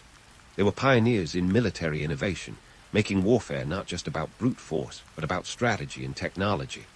Forget the Bronze Age. It was all about iron for these guys. While their neighbors were still swinging bronze swords like it was the latest tick-tock dance, the Assyrians were upgrading to iron weaponry. Sharper, stronger, and more durable. Iron was the iPhone of weaponry, and the Assyrians were the first to camp outside the store for its launch. Their tactics were as innovative as their weapons. The Assyrians were masters of siege warfare, perfecting the art of surrounding cities and breaking down defenses with the kind of precision that would make a Swiss watchmaker nod in approval. They employed battering rams and siege towers, and let's not forget their psychological warfare, because nothing says, surrender now, like a reputation for leaving nothing but rubble and regrets in their wake. But here's where the myth-busting comes in. While it's tempting to view the Assyrians as unstoppable juggernauts, the cost of maintaining such a powerful army was astronomical. It wasn't just about having the biggest and baddest army on the block. It was about keeping them fed, paid, and ready to fight at a moment's notice. We're talking food supplies that would make modern logistics companies break into a cold sweat. Feeding an army that size was no small task, and it required a network of supply lines as complex as any modern-day military operation. And then there was the societal impact. Conscription was the name of the game. If you were an Assyrian male of fighting age, congratulations, you were part of the military machine. But this wasn't some glamorous call to adventure. The reality was more like being drafted into a situation where the only way out was victory or a one-way trip to the afterlife. Families had to deal with the constant threat of losing their sons, fathers, and brothers to the endless cycle of warfare.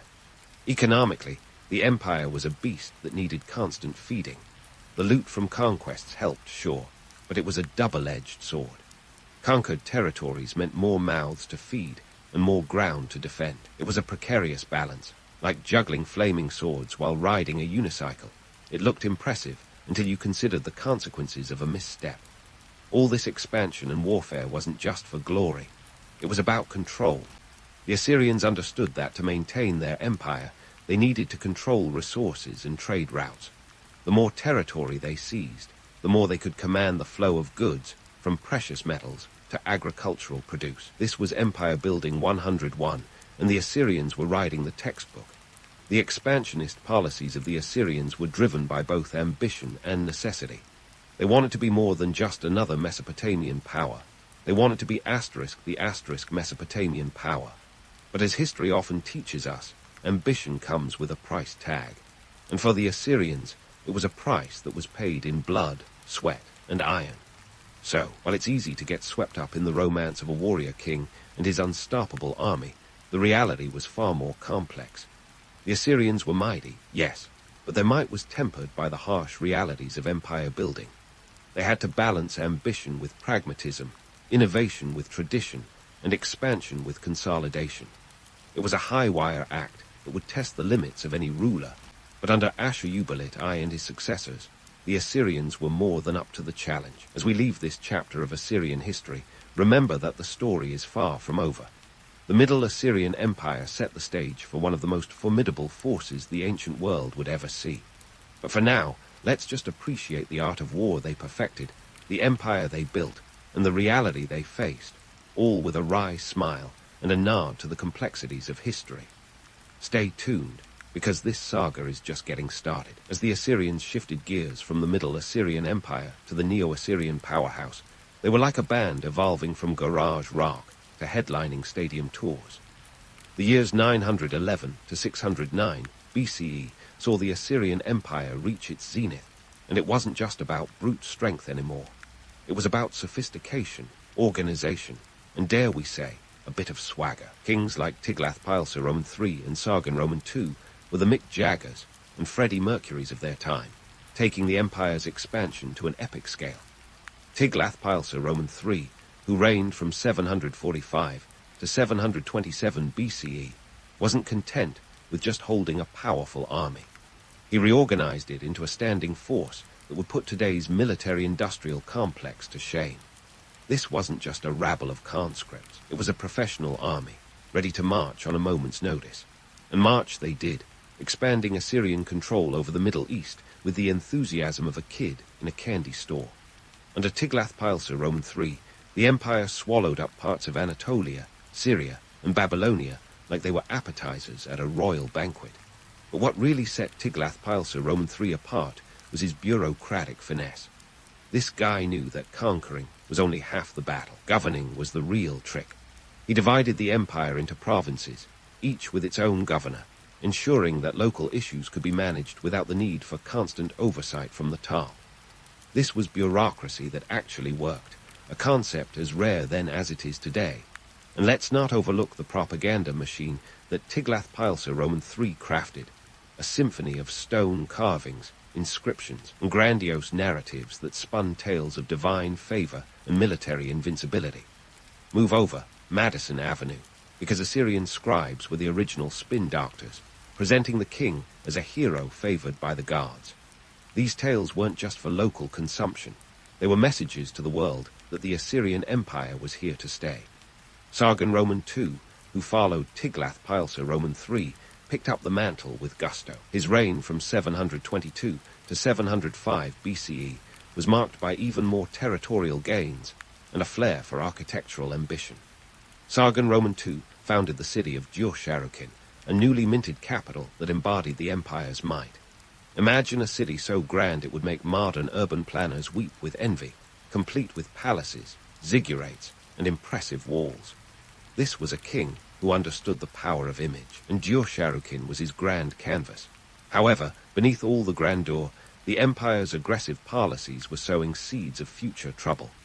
Expansion wasn't just a game of risk, it was a logistical nightmare. The more territory they acquired, the more resources were needed to maintain control.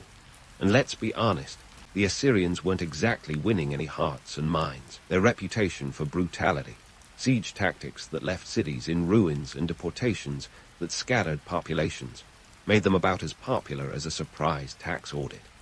The economic engine of the empire was a complex web of tribute and trade, but it was a system under constant strain. The cost of maintaining the army and infrastructure was enormous, and the need for constant warfare to fuel the economy was a high-stakes gamble. The empire was like a shark. It had to keep moving, or it would die. And for the people living under Assyrian rule, this meant a life of uncertainty, caught between the eternal grind of conscription and tribute. Yet, the allure of the empire's achievements can't be denied. The Assyrians were pioneers in cultural exchange, bringing together people from across the known world. They were patrons of the arts and sciences, fostering advancements in everything from astrology to medicine. The Assyrian libraries, such as the grand one at Nineveh, were treasure troves of knowledge, preserving texts that would have otherwise been lost to history. But as we know, all that glitters isn't gold. The very policies that propelled the Assyrians to greatness were also their Achilles' heel. The empire's reliance on constant expansion and subjugation was unsustainable in the long run. Internal dissent brewed beneath the surface, and the empire's enemies were constantly probing for weaknesses. It was only a matter of time before the facade of invincibility cracked. In the meantime, the Neo-Assyrian Empire stood as a testament to human ambition and ingenuity, a complex tapestry woven with threads of power, innovation, and a hefty dose of hubris. The kings of this era were more than just conquerors. They were architects of a world order that would resonate through time. But as history teaches us, the higher they rise, the harder they fall. The Assyrian story was far from over, and the next chapters would reveal whether their empire could withstand the weight of its own ambition. As we pause here, let's savor the empire's high-water mark, knowing that the undercurrents of decline are already in motion, setting the stage for the next act in this epic tale. As the Neo-Assyrian Empire stood tall, seemingly invincible, history was busy scribbling its next act. The empire's slow unraveling. Like a Jenga tower stacked too high, the Assyrian Empire's aggressive expansion had set it on a shaky foundation. Sure, who wouldn't want to be the top dog in the ancient world? But running an empire with the span of over 500,000 square miles is a bit like trying to run a marathon after stuffing yourself at an all-you-can-eat buffet. Tempting, absolutely. Sustainable, not so much. Let's start with the economic strains that began to gnaw at the empire's underbelly. Picture this. Maintaining a gargantuan army, like the one the Assyrians boasted, wasn't exactly a budget-friendly affair. We're talking about a standing army that could rival the populations of some of today's small countries. The soldiers needed food, weapons, and the occasional morale boost, none of which came cheap. The constant warfare that had once filled Assyrian coffers was now draining resources faster than you can say. Supply chain nightmare. And let's face it, all those conquered territories weren't just going to govern themselves. The empire's bureaucratic machine, once a hallmark of efficiency, was beginning to sputter. Managing a sprawling empire required a huge network of officials, governors, and scribes who could keep the wheels turning. But as the empire expanded, so did its administrative headaches. It was like trying to run the world's largest corporation with a skeleton crew. Something had to give. Then there was the political dissent, which was about as welcome as a sandstorm at a beach party. The Assyrians had a reputation for ruling with an iron fist, and while that worked in the short term, it didn't exactly win them any Miss Congeniality awards. The conquered peoples, who were, understandably, not thrilled about their new overlords, were beginning to chafe under Assyrian rule. Rebellions started popping up like whack-a-moles, each one more determined than the last. The Babylonians, Medes, and Scythians, among others, were just itching to take a swing at the reigning champ. Speaking of swings, let's not forget about the environmental challenges that swooped in like an unexpected plot twist. The ancient world wasn't immune to climate hiccups, and the Assyrians found themselves grappling with droughts and famines. These environmental woes weren't just minor inconveniences. They were the kind of disasters that could send a civilization spiraling into chaos. Agriculture was the backbone of the Assyrian economy, And when Mother Nature decided to throw a wrench in the works, the empire felt the pinch. But here's the kicker.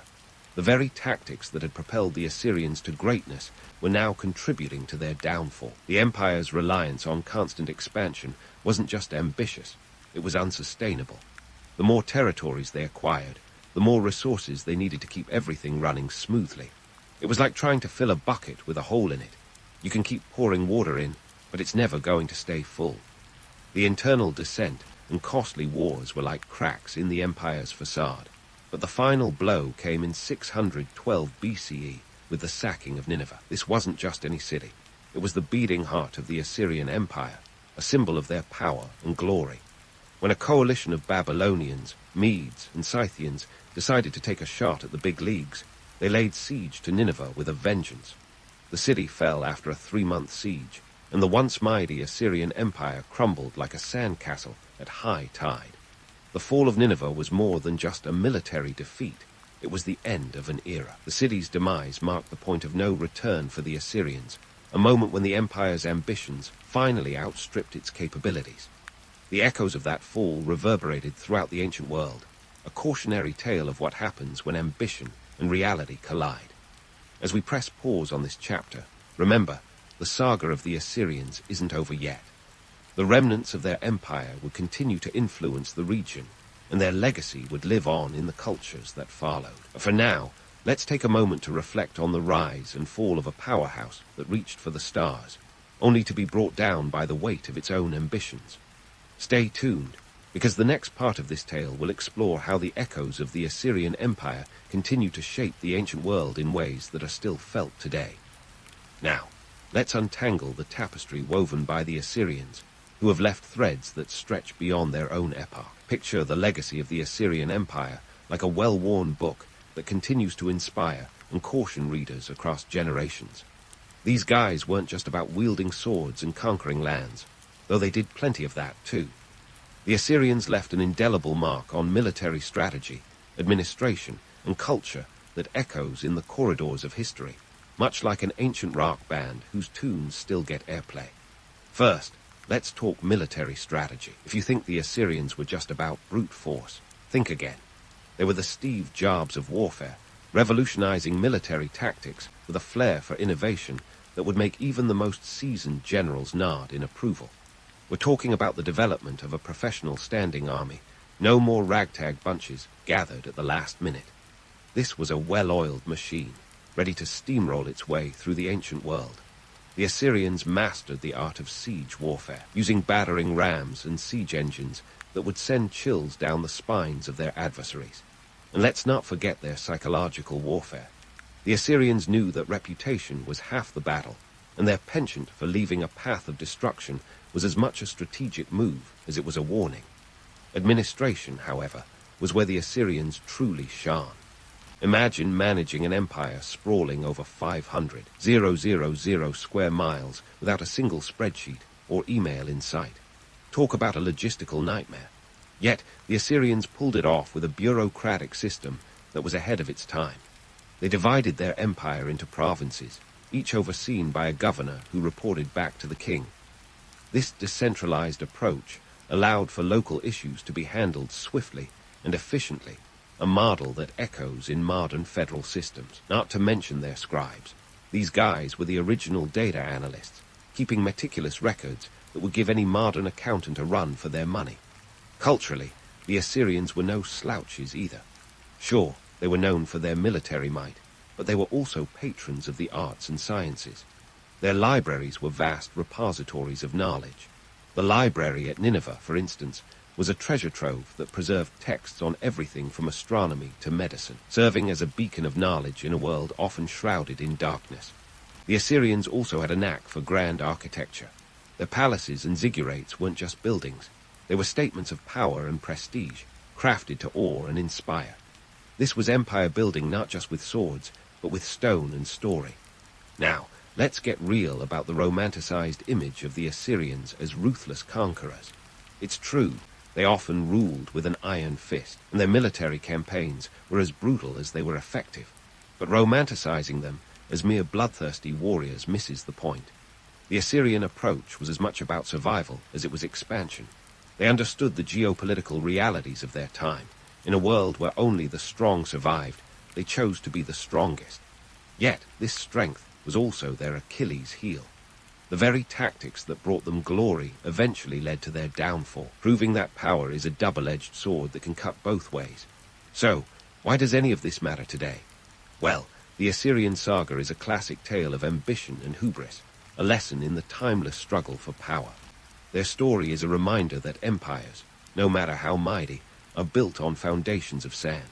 The Assyrians teach us about the costs of overreach, the perils of unsustainable expansion, and the importance of balancing ambition with pragmatism. Their legacy is a cautionary tale for modern geopolitics, where the dance of power continues to play out on a global stage. In an age where empires rise and fall with the flick of an economic switch, the Assyrians serve as a poignant reminder of the cyclical nature of history. As we wrap up this tale, let's not just remember the Assyrians for their conquests and their might, but for their ingenuity and their influence. They were warriors and builders, conquerors and administrators, innovators and custodians of knowledge. Their empire, like all great empires, was a complex tapestry of glory and grit, ambition and adversity.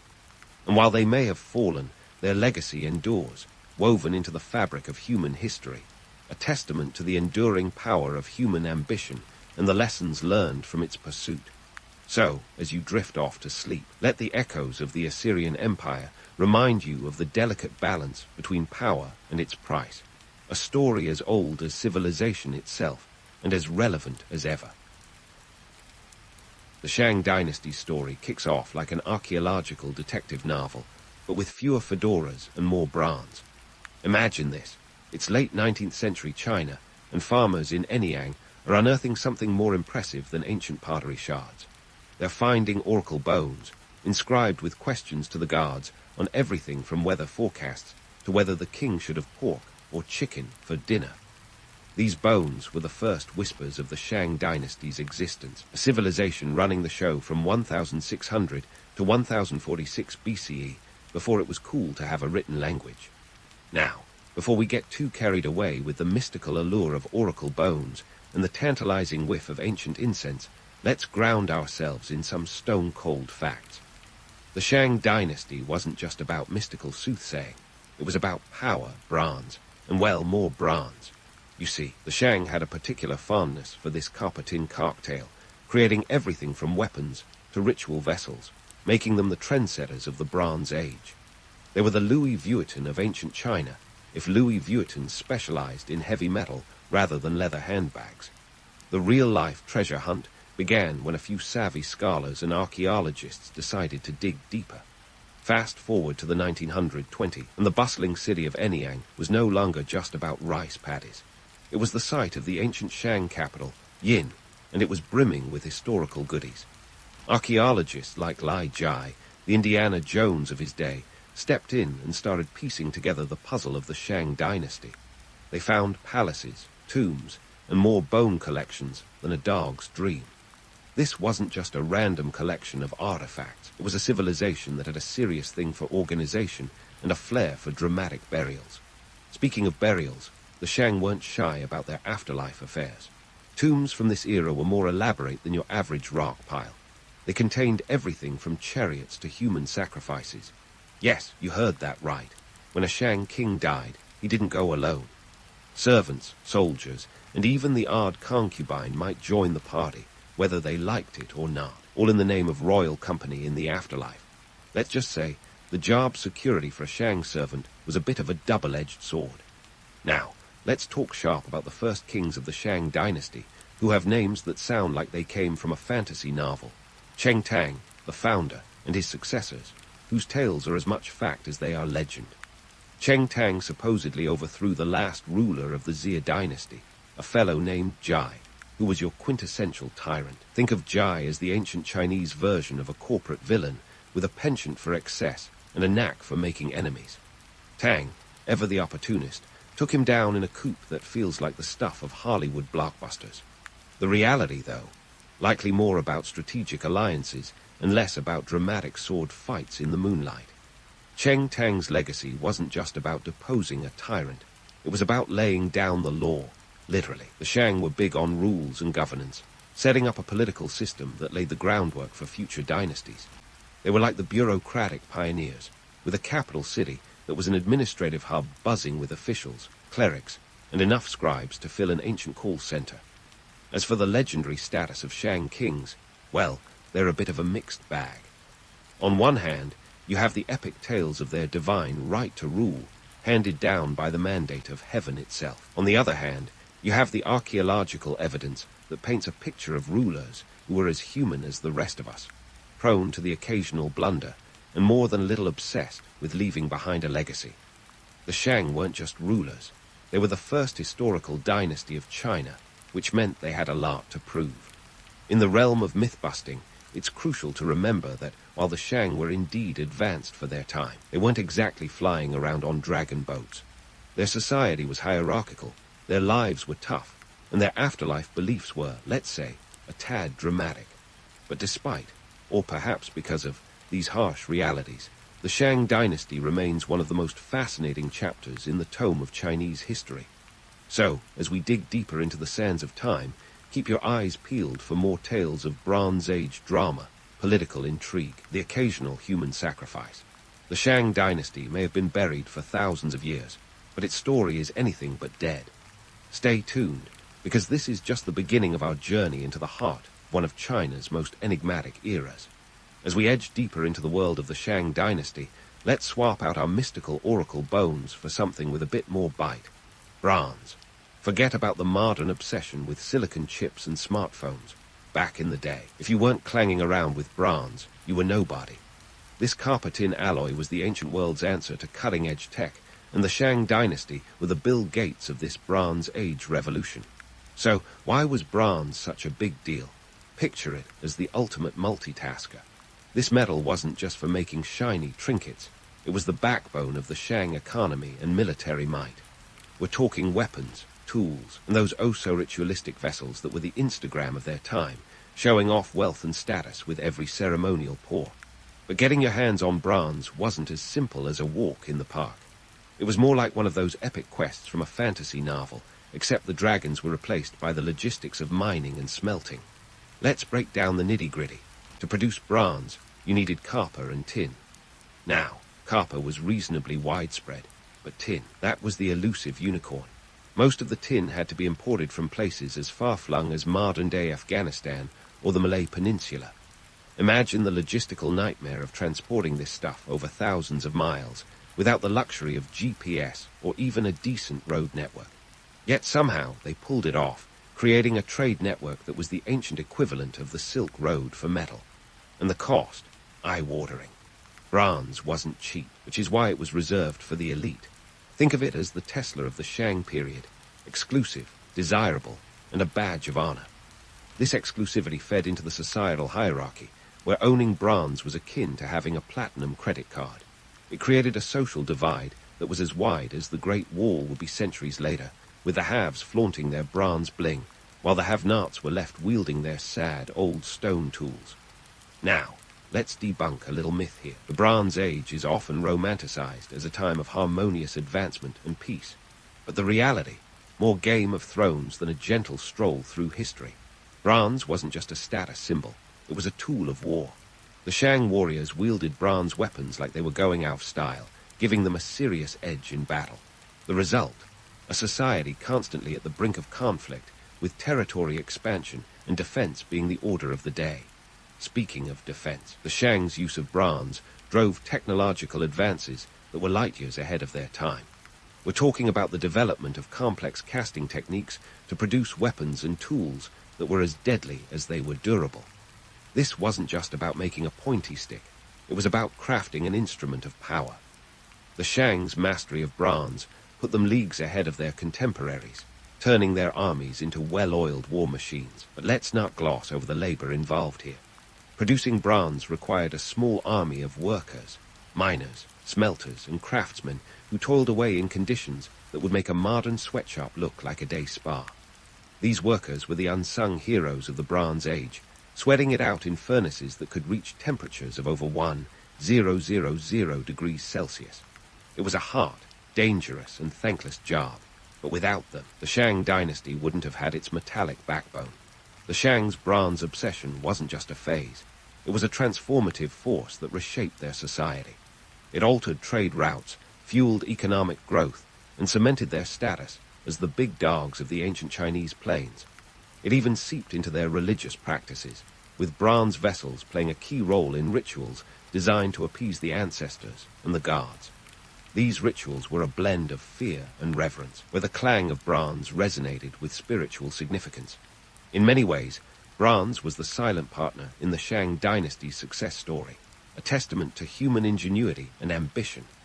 It was a metal that told stories through its artifacts, from the intricate designs that adorned ritual vessels to the battle scars on worn-out weapons.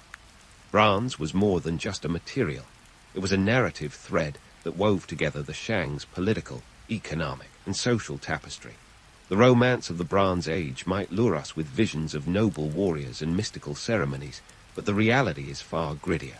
It was a time of hard labor, fierce competition, and relentless pursuit of power. The Shang dynasty, with its bronze-clad warriors and opulent rituals, was the very embodiment of this era, a civilization that rose on the shoulders of its workers and the shimmer of its metal. So, as we continue to peel back the layers of the Shang's history, let's keep our eyes on the horizon. The Bronze Age was far from harmonious, yet its legacy is a story of innovation and resilience. Stay tuned, because the next chapter in this saga is going to delve even deeper into the machinations of power and the human stories behind the metal. And speaking of the human stories behind all that shiny bronze, let's dive into the social pyramid scheme that was the Shang dynasty. Picture a society where everyone knew their place, from the king at the top to the peasants scraping by at the bottom. The Shang folks were masters of hierarchy, and they wielded it with the precision of a bronze dagger. Let's break it down, layer by layer, like a historical lasagna. At the top, you had the Shang king, a figure who was part CEO, part high priest, and part celebrity influencer. This guy had it all: power, prestige, and the divine right to rule. And how did he maintain this iron grip on authority? By surrounding himself with a cadre of nobles, military leaders, and of course, fortune-telling specialists. Yes, the Shang court was packed with diviners who had a knack for cracking open oracle bones like fortune cookies, except these fortunes had less to do with lucky numbers and more to do with life or death decisions. These oracle bones were essentially the Shang's version of a magic 8-ball, except a bit more sophisticated and a lot less plastic. Made from ox scapulae and turtle plastrons, these bones bore the burning questions of the day. Everything from will it rain tomorrow to should we go to war with the neighbors. The king, like a medieval phone-a-friend, relied heavily on these divinations. But here's the kicker. The answers were as clear as mud. Sure, they might say, spirits favor your venture, but they conveniently left out the fine print about unforeseen consequences, like, say, a rebellion. And speaking of rebellions, let's not forget the king's inner circle of nobles who, while loyal, were also ambitious enough to make Machiavelli blush. These aristocrats managed vast estates and commanded armies, all the while keeping one eye on the throne. Loyalty in the Shang court was a bit like a reality TV alliance. Great while it lasted, but you never knew when someone might throw you under the chariot. Beneath the noble class were the merchants and artisans, those industrious souls who kept the economy ticking over like a finely tuned water clock. These folks were the backbone of Shang society, crafting everything from bronze vessels to luxurious silk garments. But don't let the glamorous goods fool you. Life wasn't exactly a bed of roses. The economy was as volatile as a modern-day stock market, and artisans often found themselves at the mercy of the elite's whims. The traders, meanwhile, operated in a world where bartering was king, and currency was a flicker of a future dream. Literally, they were dealing with cowrie shells. Below them, you had the peasants, the hard-working majority who tilled the fields and supported the entire system like the world's most underappreciated Jenga blocks. These folks lived a life of back-breaking labor, with farming techniques that were more rock and stick than John Deere. But they weren't just faceless serfs. They had families, communities, and even a bit of social mobility, though upward movement was about as common as a snowstorm in July. Yet, they were the unsung heroes who ensured there was food on the table, and more importantly, in the royal granary. Then, at the very bottom, were the slaves, often prisoners of war, who lived under conditions that would make a dystopian novel look like a fairy tale. Their lives were harsh, short, and filled with toil, serving as a stark reminder of the brutal realities underpinning Shang's success. These individuals were the invisible cogs in the machine, working in mines, fields, and households, their stories largely lost to history. Now, let's not forget the spiritual side of the Shang social structure, which was as elaborate as their bronze ceremonial vessels. The Shang believed that their ancestors had a heartline to the gods, making ancestor worship a central part of their lives. Families would conduct elaborate rituals to honor their forebears, hoping to secure blessings or at least avoid supernatural wrath. It was a bit like keeping a celestial insurance policy, with the premiums paid in sacrifices and offerings. And speaking of sacrifices, let's talk about the Shang's penchant for divination and their sometimes questionable decision-making processes. The king and his advisors treated oracle bones like a cosmic GPS, consulting them for guidance on everything from harvests to military campaigns. But as you might guess, relying on the whims of the spirits wasn't always the best way to run a kingdom. It was a system ripe for misinterpretation, with diviners wielding immense power over the fate of the dynasty. One wrong reading, and suddenly you're at war with a neighboring state because the oracle said the spirits were feeling frisky. This obsession with divination was both a strength and a weakness for the Shang. On one hand, it provided a sense of order and control, a way to make sense of the chaotic world around them. On the other, it was an all-too-human crutch, a reliance on supernatural guidance that sometimes led to strategic blunders that could be as catastrophic as they were avoidable. The reality was that the Shang king, for all his supposed divine insight, was as fallible as any ruler, his decisions sometimes driven more by superstition than strategy. So, what does this all tell us about the Shang dynasty?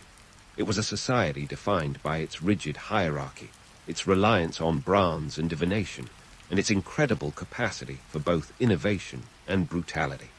It was a world where the king's word was law, but that law was often shaped by the cracks in an oracle bone. A world where the elite lived lives of opulence while the majority toiled in the fields. And yet, this complex tapestry of power, faith, and metal laid the foundations for the Chinese civilization that would follow. As we continue to explore the Shang dynasty, we'll delve deeper into these political machinations and social dynamics, revealing even more about this enigmatic era. How did they maintain control over such a vast and diverse territory? What were the inner workings of their court, and how did they navigate the treacherous waters of diplomacy and warfare? Stay tuned as we unravel more threads in the rich tapestry of the Shang dynasty, a story that's just beginning to unfold, with the groundwork laid for understanding the Shang dynasty's societal dynamics. Let's shift gears and march into their military exploits with all the subtlety of a bronze chariot. The Shang weren't just sitting around polishing their oracle bones. They were out expanding their territory, swinging swords and spears, and generally making a name for themselves on the ancient battlefield. But before we get swept up in tales of heroic conquests, let's take a peek behind the curtain at what military life was really like for a Shang soldier. First things first, let's talk geography. The Shang dynasty didn't have the luxury of modern maps or Google Earth to guide their campaigns. Instead, they relied on whatever intel they could gather from scouts and local villagers, which was about as reliable as asking your dog for directions. Despite these challenges, the Shang managed to extend their influence across a vast swath of what is now northern and central China. We're talking about an area roughly the size of modern-day France, which is a lot of ground to cover when your primary mode of transport is your own 2 feet, or, if you're really lucky, a horse. The Shang military machine was a well-oiled operation, especially when it came to logistics. Moving an army back then wasn't just about gathering a bunch of guys with pointy sticks and yelling charge. It was a complex operation involving supply lines, food provisions, and the all-important bronze weaponry. Speaking of which, let's not forget the cost of outfitting an army. Bronze weapons weren't exactly cheap, and equipping thousands of soldiers required a king's ransom, literally. Now, if you're picturing Shang warriors as noble knights in shining armor, think again. The reality was a bit more gritty.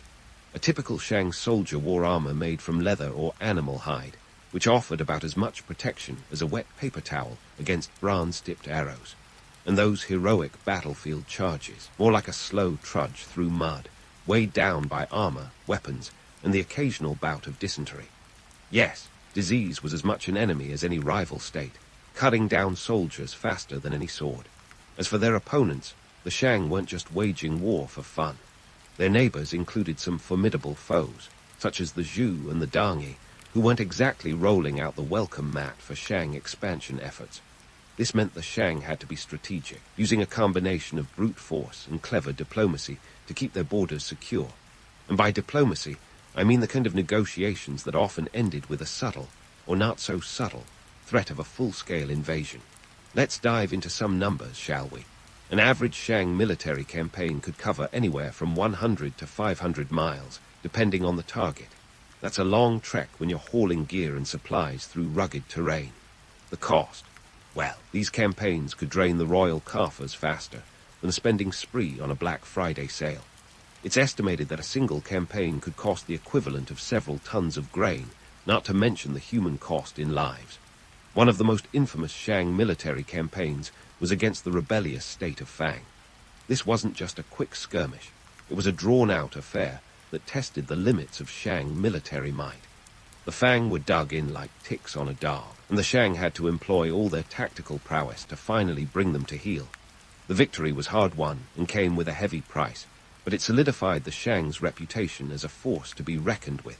But let's not glamorize too much. The life of a Shang soldier was anything but glamorous. When they weren't fighting, they were building fortifications, foraging for food, or participating in ritual sacrifices to appease the ancestors. The latter was a particularly important aspect of Shang military culture. Before a campaign, the king would consult the oracle bones to seek guidance from the spirits.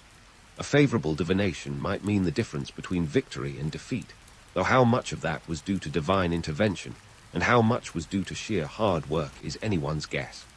Now, about those heroic Shang warriors. Sure, there were undoubtedly some standout figures, but for every legendary hero, there were hundreds of ordinary soldiers slogging it out in the trenches. These guys weren't in it for the glory. They were often conscripted peasants, fighting because they had to, not because they wanted to. And when the battle was done, there was no ticker-tape parade waiting for them back home, just the same old fields and the never-ending cycle of planting and harvesting. Speaking of cycles, warfare in the Shang Dynasty was as much about maintaining a balance of power as it was about expansion. The Shang king had to be a military strategist, a diplomat, and occasionally a magician, juggling resources and alliances to keep his kingdom intact. The balance was delicate, and one wrong move could see the entire dynasty topple like a house of cards. So, what's the takeaway here? The Shang dynasty's military prowess wasn't just about winning battles. It was about the complex logistics of maintaining an army, the harsh realities of soldiering, and the ever-present specter of economic strain. It was about strategy over brute force, and the understanding that sometimes the best offense was a well-timed retreat. And while the romantic image of the heroic warrior might capture our imagination, the truth is that the real heroes were often the ones who toiled behind the scenes, ensuring the army was fed, clothed, and ready for the next campaign. In the end, the Shang dynasty's military endeavors were a testament to their resilience and adaptability.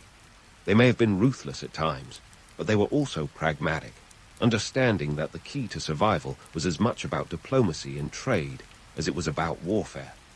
Their legacy is one of complexity and contradiction, a civilization built on the sweat of its soldiers and the cunning of its rulers. As we continue to unravel the threads of the Shang dynasty's history, let's remember that behind every great warrior and every legendary battle, there were real people grappling with real challenges. This isn't just a story of conquest. It's a story of human ingenuity and the relentless drive to forge a legacy that would endure for centuries.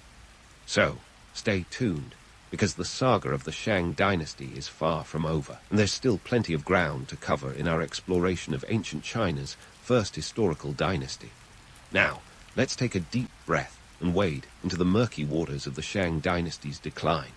Spoiler alert, it wasn't just one dramatic event with a single hero or villain appending the apple cart.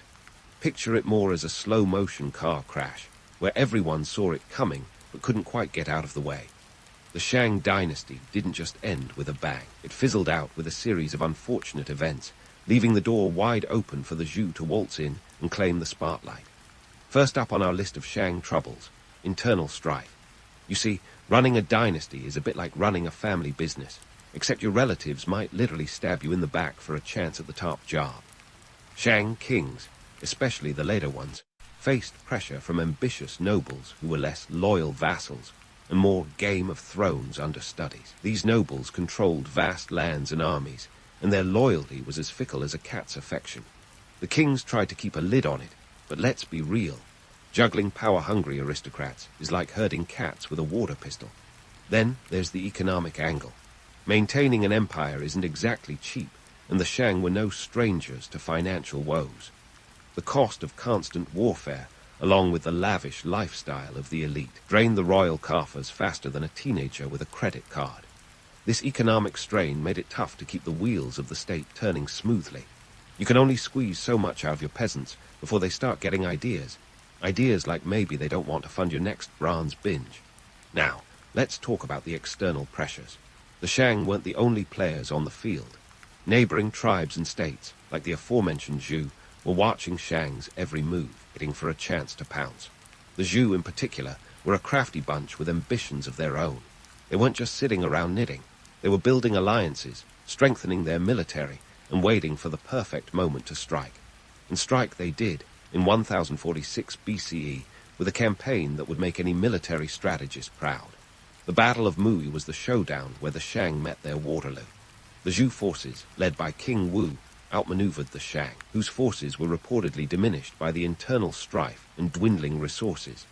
The Shang king, Dai Xin, was left holding the bag, or in this case the burning palace, as his dynasty crumbled around him. But let's not paint Dai Xin as just a hapless victim. He was your classic tragic figure, often portrayed as a tyrant whose excesses knew no bounds.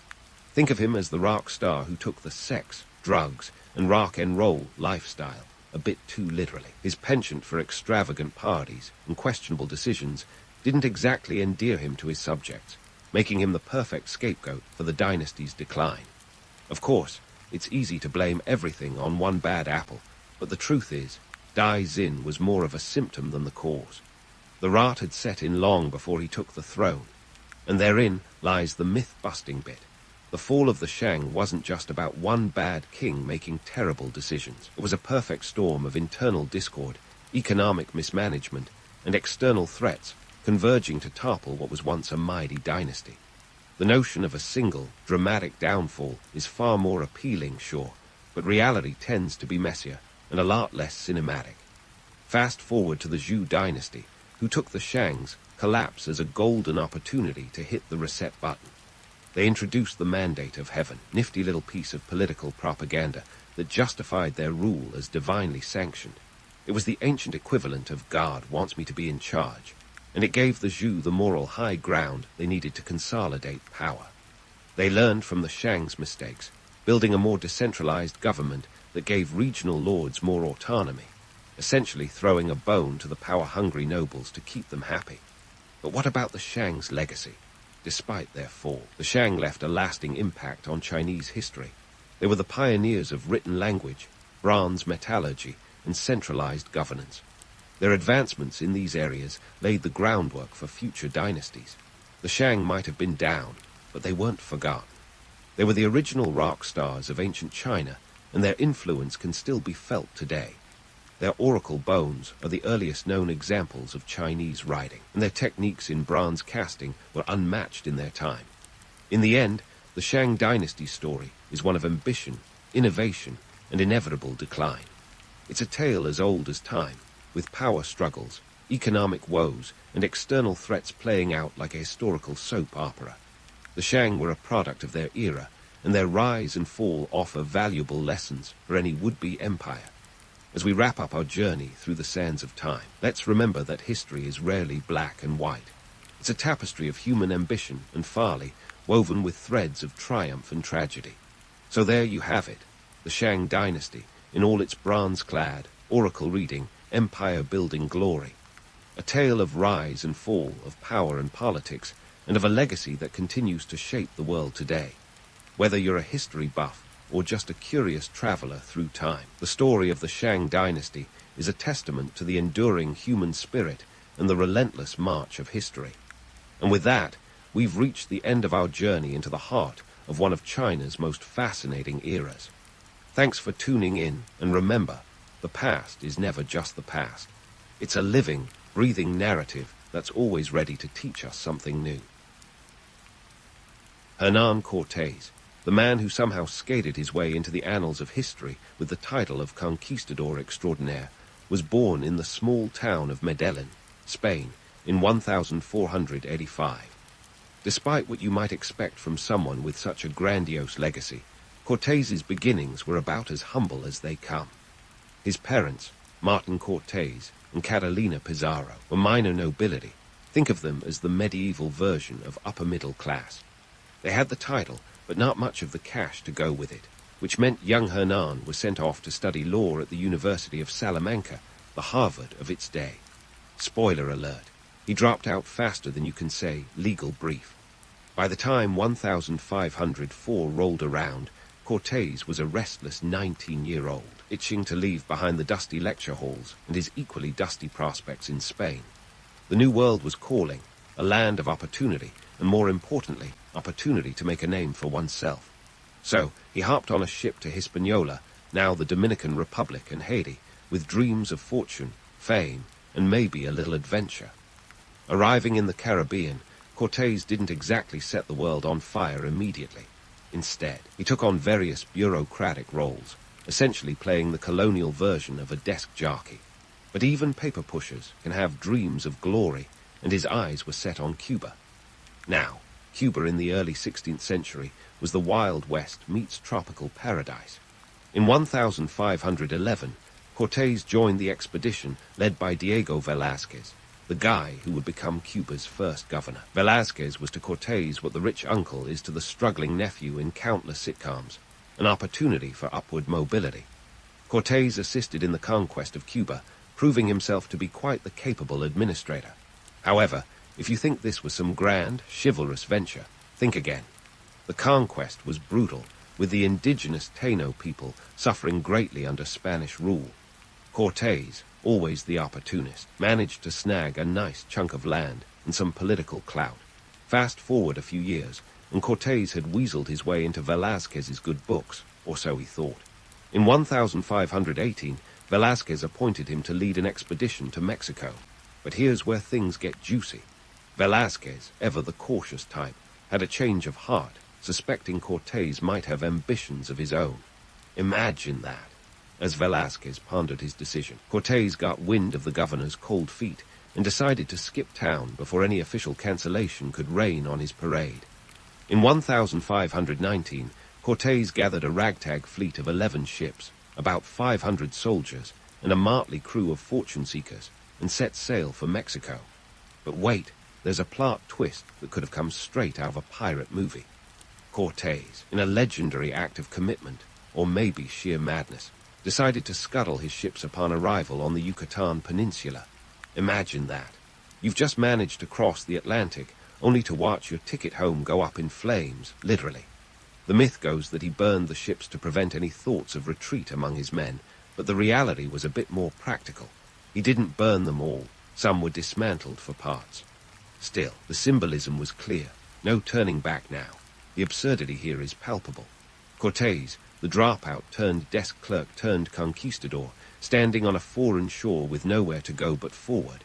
It's the kind of accidental rise to power that would make an excellent plot for a dark comedy.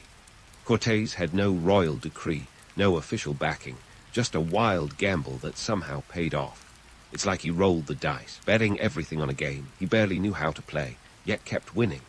The story of Cortés is often romanticized as a tale of daring adventure and heroic conquest, but peel back the layers, and you find a series of calculated moves, opportunistic grabs, and let's be honest, a fair bit of luck. This isn't a tale of a noble knight in shining armor. It's a tale of a man who saw a crack in the door and kicked it wide open. The allure of the New World, the riches and titles it promised, was too great to resist for many Spaniards, but few had the audacity, or perhaps the reckless abandon, to pull off what Cortés did. So, here we are, with Cortés standing on the brink of history, ready to dive headfirst into the chaos that would become the conquest of Mexico. The world he was about to enter was complex, vibrant, and utterly foreign to him.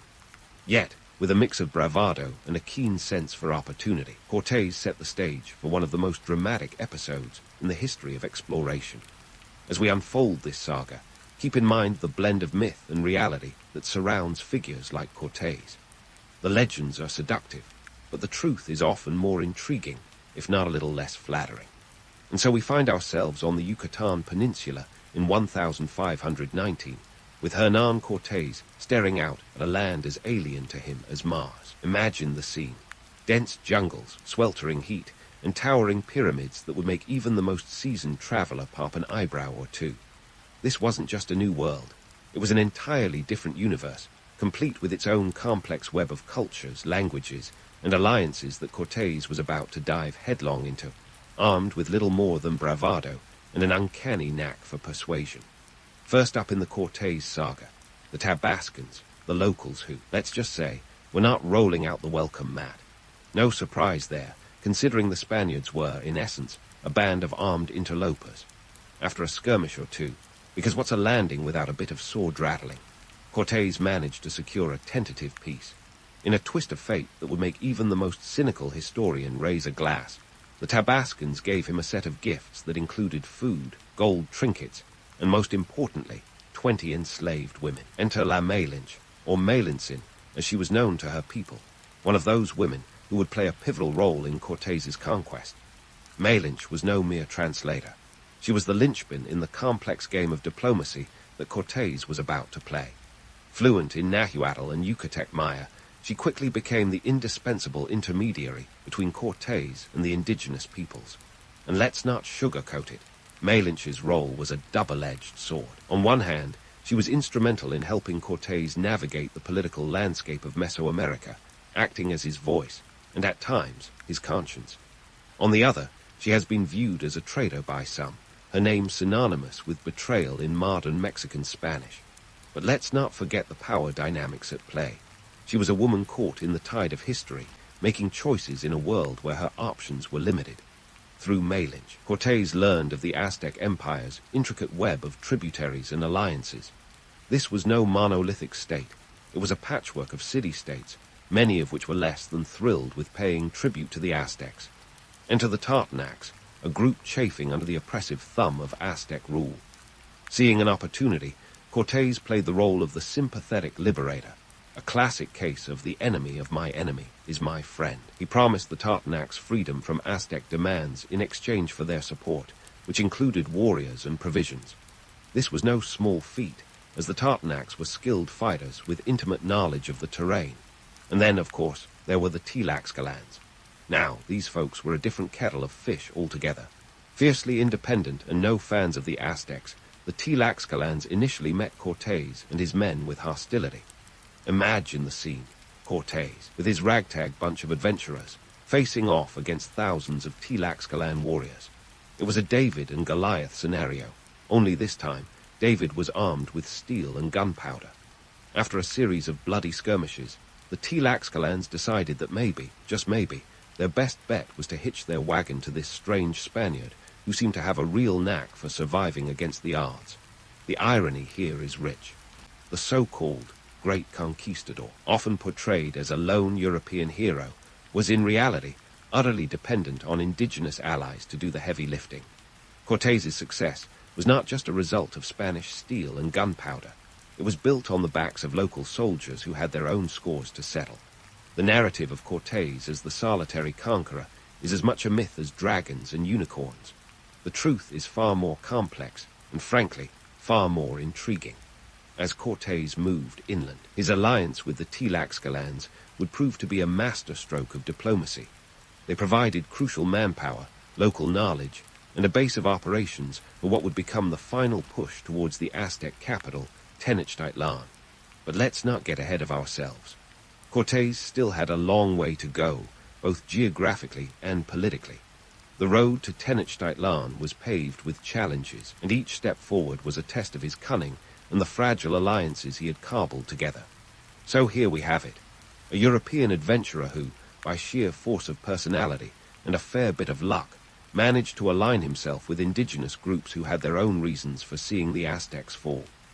The saga of Cortés, Malinche, the Tartanacs, and the Tlaxcalans is a tale woven from ambition, desperation, and a dash of serendipity. It's a reminder that history is rarely the story of lone heroes, but rather a tapestry of intertwined fates, each thread contributing to the larger picture. As we prepare to delve deeper into this historical drama, remember this: the reality of Conquest is far messier than the legends suggest. It's a story as much about those who resisted and those who collaborated as it is about the man who would be king, or at least a governor with a swath of territory to his name. As Cortés continued his march, he was entering a world of splendor and peril, where every new alliance was a gamble, and every step forward could just as easily lead to disaster as to glory. The stage was set, and the players were in place. The next act of this grand tale was about to unfold, and it promised to be nothing short of epic. As Cortés and his entourage set their sights on Tenochtitlan, the path ahead was anything but a leisurely stroll through the Mesoamerican countryside. This was more like a high-stakes chess game, with Cortés positioning his pieces amidst a backdrop of political intrigue and cultural bewilderment. Marching through unfamiliar terrain with a motley crew of 600 men was no walk in the park. It was a logistical nightmare wrapped in a diplomatic conundrum. And let's not forget, Cortés was in it for the gold, lots of it. The march itself was a test of endurance and sheer nerve. Picture a ragged band of Spanish adventurers, already weary from their travels, plodding through a landscape that seemed to throw every possible obstacle in their path. The terrain was as diverse as it was unforgiving, ranging from dense forests to jagged mountains. It was the kind of scenic route that would make even the most intrepid traveler question their life choices. Yet, Cortés was nothing if not a master of improvisation. Along the route, he continued to forge alliances with indigenous groups eager to throw off the Aztec yoke. His strategy was simple: promise liberation, deliver on those promises just enough to keep the locals on his side, and pocket the spoils along the way. The irony, of course, is that many of these new allies were exchanging one overlord for another, not realizing that the Spanish had no intention of playing the role of benevolent liberators for long. But the real prize was Tenochtitlan, a city that Cortés had heard described in almost mythical terms. With its sprawling temples and bustling marketplaces, it was a gleaming jewel set amidst a vast lake, a vision straight out of a conquistador's fever dream. For Moctezuma Roman II, the Aztec emperor, the arrival of these strange, armor-clad Europeans was a bad omen wrapped in a potential diplomatic faux pas. Moctezuma's response: a mix of cautious hospitality and palpable anxiety. Talk about having your welcome mat pulled out from under you. Moctezuma's decision to welcome Cortés with open arms, or at least not with immediate hostility, has puzzled historians for centuries. Was it the prophecy of Quetzalcoatl's return that gave the emperor pause? Or perhaps the Aztec ruler was simply buying time, hoping to understand these newcomers before deciding on a course of action? Either way, the initial meeting between Cortés and Moctezuma was a clash of worlds as much as it was a clash of egos. The cultural misunderstandings that ensued were the stuff of legend, and not always in the best way. Imagine trying to explain the concept of God's will to someone whose spiritual framework included a pantheon of deities and ritual sacrifices to ensure cosmic balance. It was as if each side was playing a different game entirely, with Moctezuma offering gifts of gold and jade, symbols of goodwill in his eyes, while Cortés saw them as signs of submission. This was a dialogue of the deaf, where every gesture was open to misinterpretation. And let's talk economics for a moment. The allure of Aztec gold was one of the driving forces behind Cortés's relentless advance. This wasn't just about personal enrichment, though that was certainly part of it, but about the financial realities of maintaining an army in the field. Feeding, clothing, and arming 600 men wasn't cheap, even in 16th century terms. Cortés needed wealth not only to pay his men, but to ensure his expedition was seen as a success back in Spain. After all, glory was great, but gold paid the bills. This economic motivation added a layer of urgency to every decision Cortés made. He couldn't afford prolonged conflicts or costly mistakes. Each alliance had to be carefully calculated, each battle fought with the knowledge that resources were finite and reinforcements non-existent. The stakes were high, and the margin for error was razor-thin. Back at Moctezuma's court, the welcome was mixed at best. While the emperor attempted to project an air of control, the undercurrents of tension were impossible to ignore. The Aztec elite watched these foreign invaders with a mix of curiosity and dread, unsure whether they were witnessing the dawn of a new era or the beginning of the end. For Cortés, every interaction was a chance to reassess his strategy, to gauge whether diplomacy or force would better serve his ambitions. In this theater of high drama, misunderstandings were inevitable. The Spaniards were often bewildered by Aztec customs, while the Aztecs found European manners equally baffling. It was a comedy of errors playing out on a grand stage, with the fate of an empire hanging in the balance.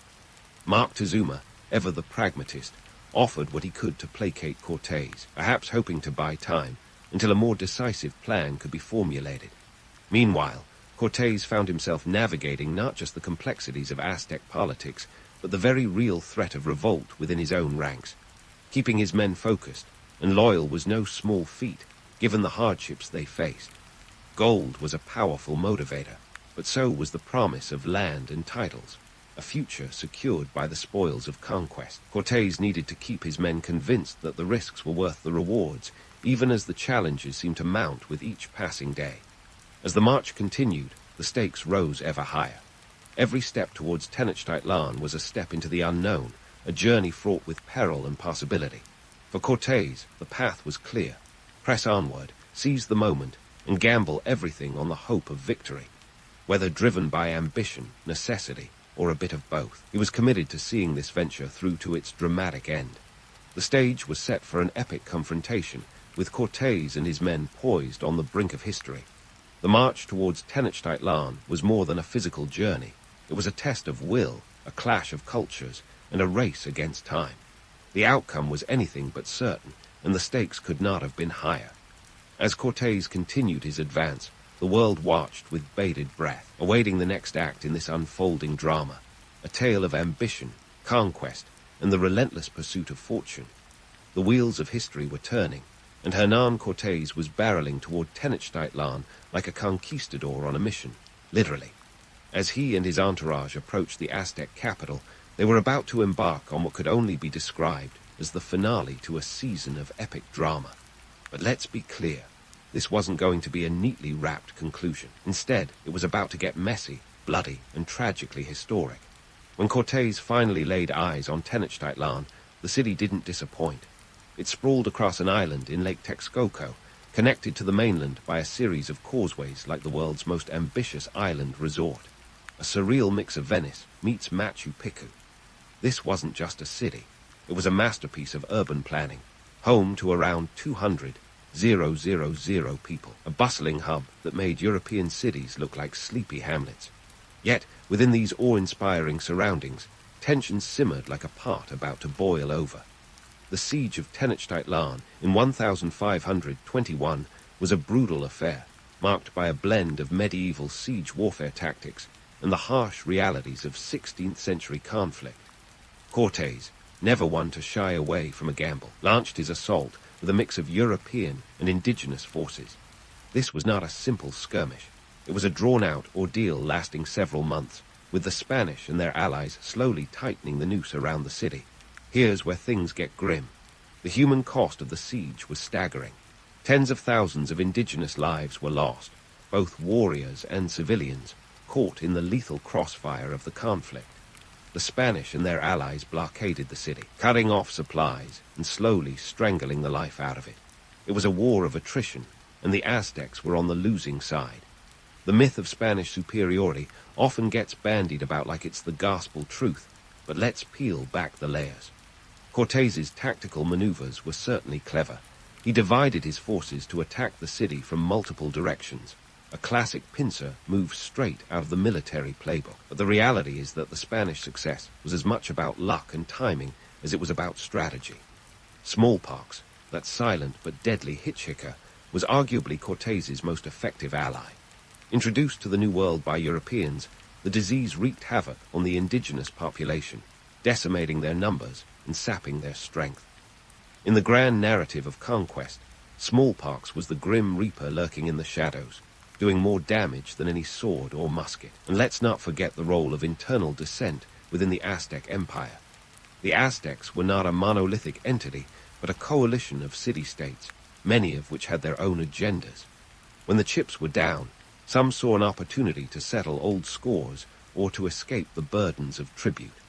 Cortés was a master at exploiting these divisions, turning former enemies into reluctant allies. The siege culminated in August 1521 with the fall of Tenochtitlan.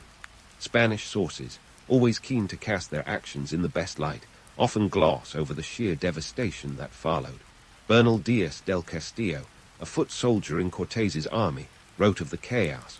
The streets ran with streams of blood, and the bodies of the dead lay rotting in the sun. Not exactly the kind of scene you put on a tourist brochure. In the aftermath, the Aztec capital was left in ruins, a ghost of its former glory. The Spanish had won, but it was a Pyrrhic victory, one achieved at an unimaginable cost. They would rebuild the city, renaming it Mexico City, but the echoes of what had transpired would linger for centuries. This part of the story often gets romanticized as a clash of civilizations, with Cortés as the daring adventurer, but romanticism and reality are strange bedfellows. The heroic Conquest was, at its core, a tale of exploitation, disease, and opportunism. Cortés was no lone hero. He was the orchestrator of a complex web of alliances and betrayals, a man who seized the moment and rode the tides of history to his advantage. So, as the dust settled on Tenochtitlan, the world had changed irrevocably.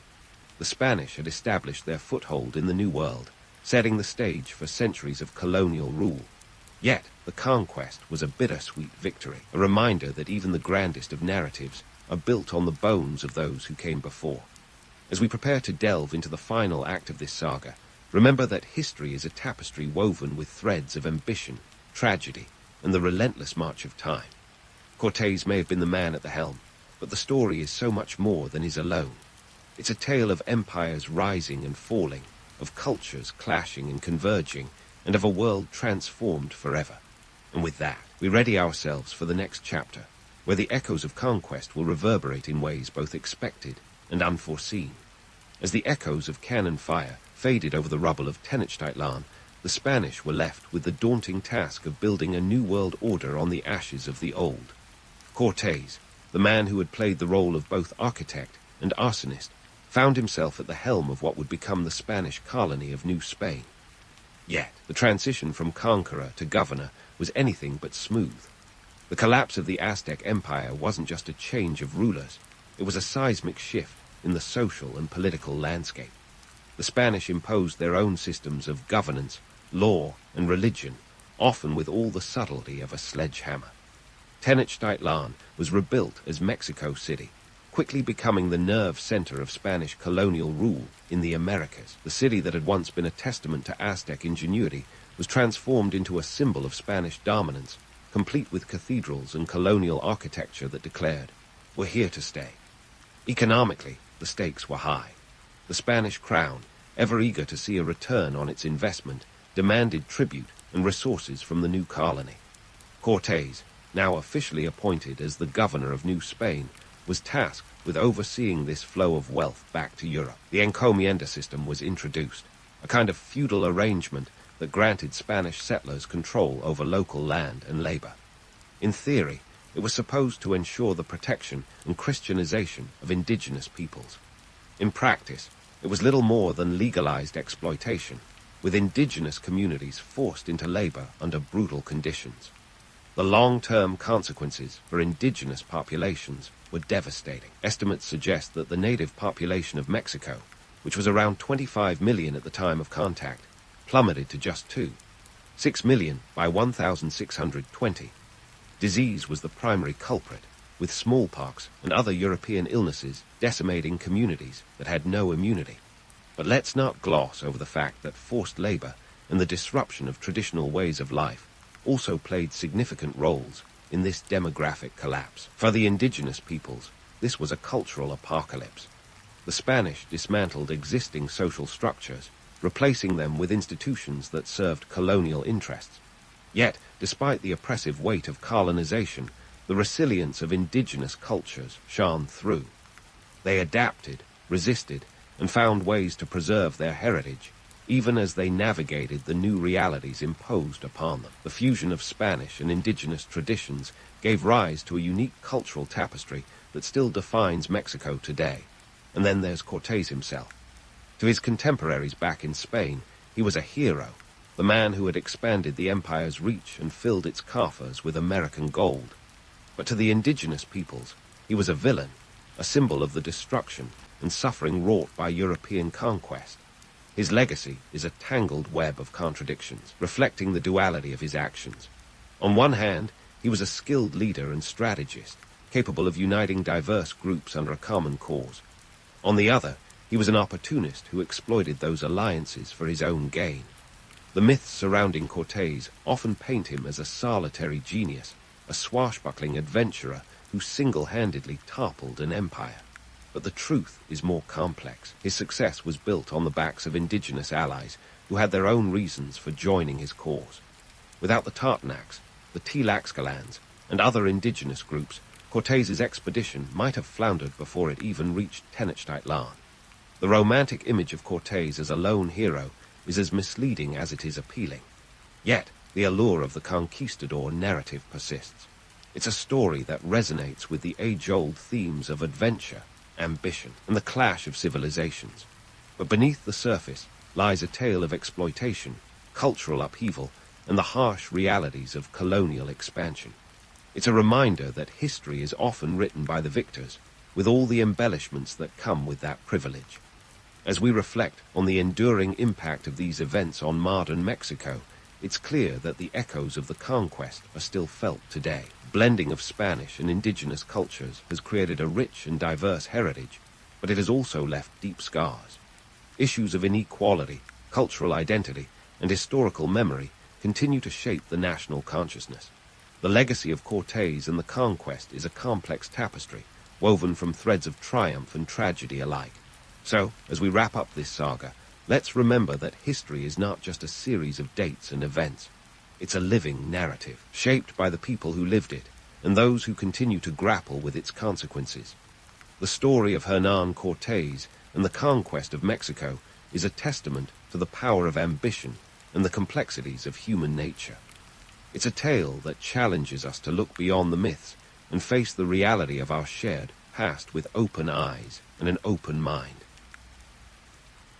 If you'd ever wondered what life was like for a 15th century teenage girl in the French countryside, well, strap in, because Joan of Arc's story is anything but average. Our saga kicks off in Domremy, a village so small you'd think it was named after the sound of a snoozing cow. It was here, around 1412, that Joan was born into a world where the 100 Years' War was as much a part of daily life as cheese and questionable sanitation. Let's set the stage. France in the early 15th century was a bit of a hot mess. The economy was in the gutter after decades of war with England, and the Black Death had recently swept through, leaving behind a population as decimated as a medieval buffet table after a Viking raid. In this less-than-rosy backdrop, Joan grew up in a peasant family, the fifth child among Jacques d'Arc's brood. Yes, her dad was Jacques, not Jack, though he undoubtedly would have gone by Jack in today's world, probably with a cravat and a subscription to a rustic cheese club. From a young age, Joan was known as a pious little thing, which, let's be honest, was one of the few hobbies available when Netflix and TikTok were still centuries away. She spent her days helping in the fields, mending clothes and praying. A lot. It was during one of these prayer sessions, at the tender age of 13, that Joan claimed she started hearing voices. Not just any voices, mind you, but angelic ones, featuring none other than St. Michael, St. Catherine, and St. Margaret. If you're thinking, why these three? You're not alone. They were like the Avengers of the celestial world, with a mission to guide Joan to save France. Now, in 1425, France needed saving like a cat needs a nap. The 100 Years' War was dragging on, with the English and their allies, the Burgundians, holding significant chunks of northern France, including Paris.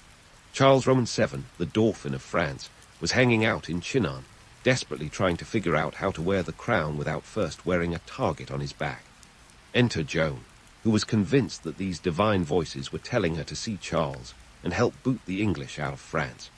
Picture this, a teenage girl who couldn't even read or write, claiming she had a direct line to the heavenly host, and they were instructing her to lead an army. The skepticism must have been thick enough to serve with a side of truffles. But Joan was nothing if not persistent. She believed it was her God-given duty to see Charles crowned king, and through sheer determination, or divine intervention, take your pick, she managed to get the attention of local officials. In 1429, Joan convinced Robert de Baudricourt, the captain of the nearby garrison at Vaucouleurs, to send her to Charles. It took her a few tries, mind you. Baudricourt initially thought she was either mad or in need of a hobby, but her conviction, and reportedly some accurate predictions about military setbacks, finally won him over. He kitted her out with a horse and an escort of 6 men, and off she trotted toward Chinon. The journey of about 350 miles was no small feat, especially considering the roads were crawling with bandits who liked nothing better than a spot of plundering. But Joan made it, and her arrival at Chinon marked the beginning of something extraordinary. Now, imagine being Charles Roman VII, a king-in-waiting who wasn't particularly known for his decisiveness. You're sitting in a drafty castle, surrounded by advisors who probably hadn't had a fresh idea since the last ice age, and in walks this teenage girl dressed like a boy, claiming she's on a mission from God. Awkward, right? But Charles, perhaps intrigued or just desperate, agreed to see Joan. There's a charming story, probably apocryphal, that he tried to disguise himself among his courtiers to test Joan's divine insight, but she saw through the ruse. Whether this happened or not, Joan's sincerity and perhaps a hint of desperation convinced Charles to give her a shot. But let's not kid ourselves. Trusting the fate of France to a peasant girl with a heartline to heaven wasn't exactly a strategic masterstroke by any traditional military standard. Yet Joan had something that Charles's seasoned generals lacked, a steadfast belief that she could turn the tide of war. And in a time when morale was as low as a cellar door, that was a weapon in itself. Joan's visions and her mission to see them through were as much a part of her as the armor she would later don. But let's be real. The idea of a teenage girl leading armies based on divine visions seems about as practical as using a baguette as a sword. Yet, in the context of a war-torn France, where hope was as rare as a dragon sighting, Joan's conviction was a beacon. Her story reminds us that sometimes history takes a sharp left turn down a path no one expected, led by the most unlikely of heroes.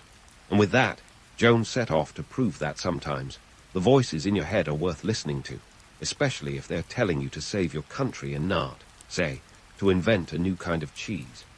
So, Joan set off on a quest to convince Charles Roman VII that she was, indeed, France's divine savior.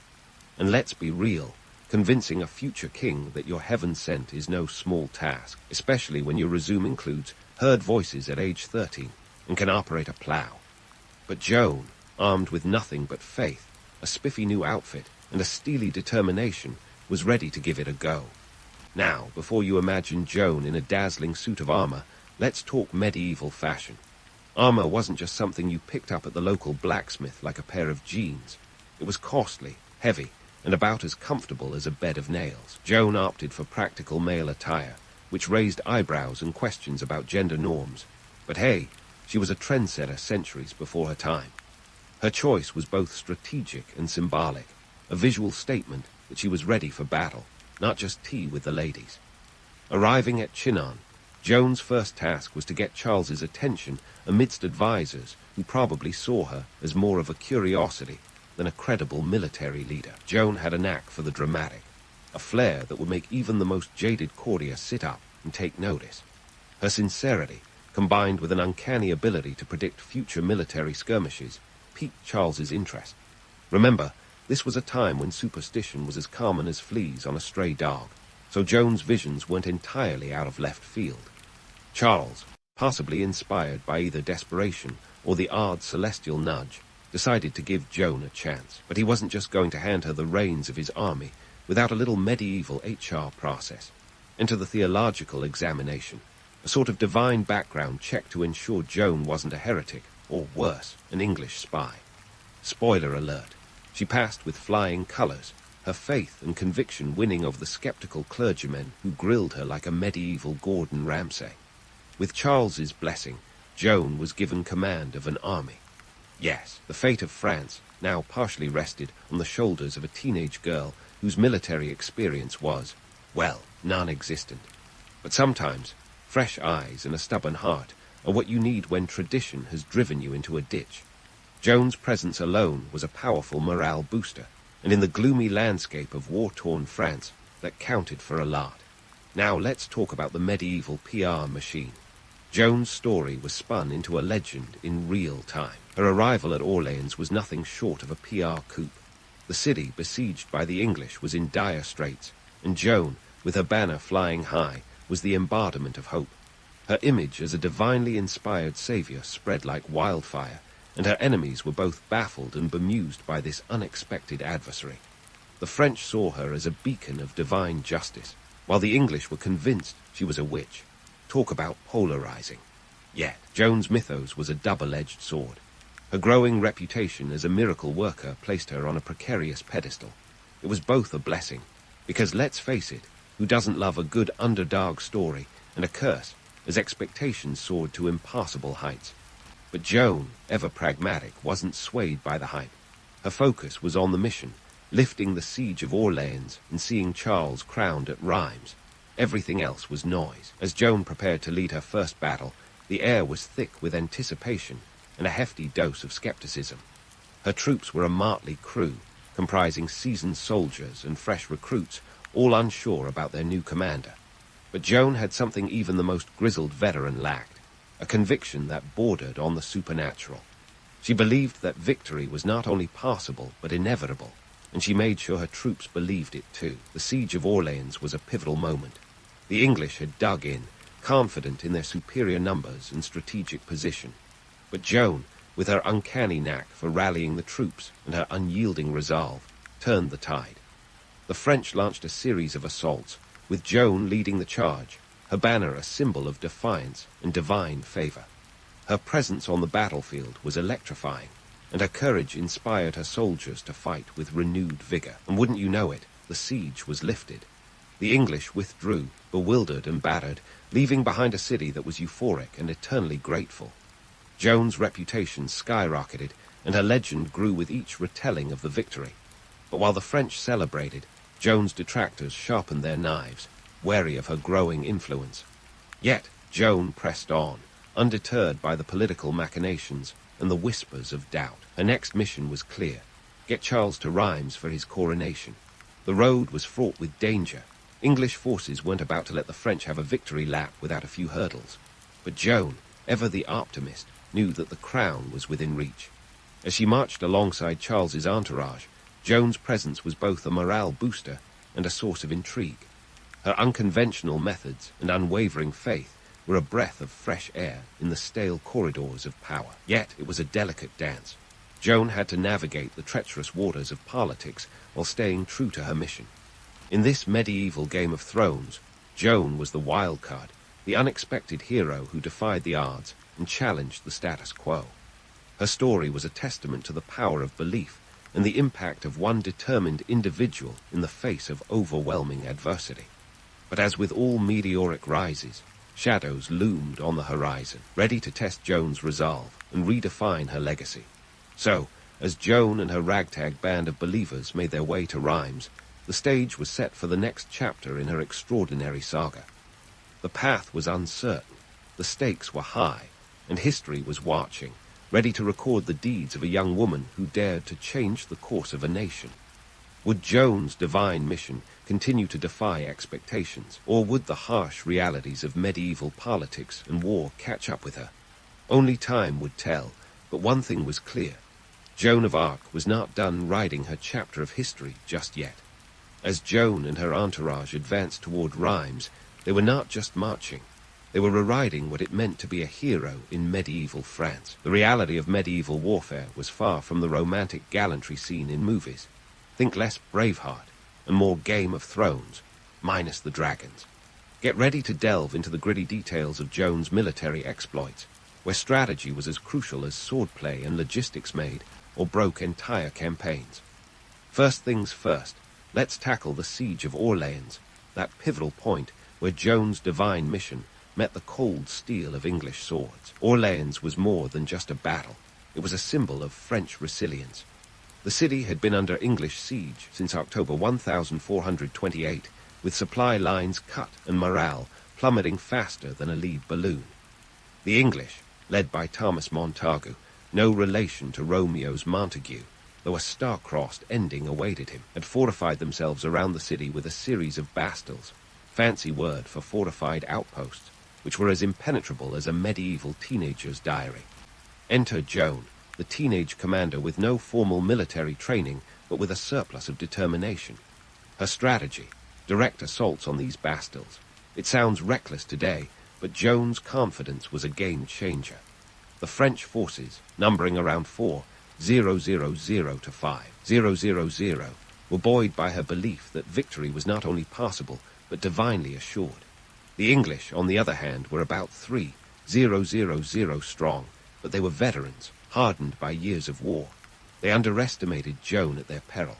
Joan's first major action was the assault on the St. Luc Bastille on May 4, 1429. Despite the odds, the French captured the outpost, and the English were probably left wondering if they'd accidentally wandered into a divine intervention rather than a strategic battle. But it wasn't all smooth sailing. Joan herself took an arrow to the shoulder during the attack on the Les Augustins Bastille, a painful reminder that courage often comes with a hefty price tag. Undeterred, Joan rallied her troops, and the French captured the Bastille, dealing a significant blow to the English. By May 7, Joan led the charge against the Tourelles, the last English stronghold on the south bank of the Loire.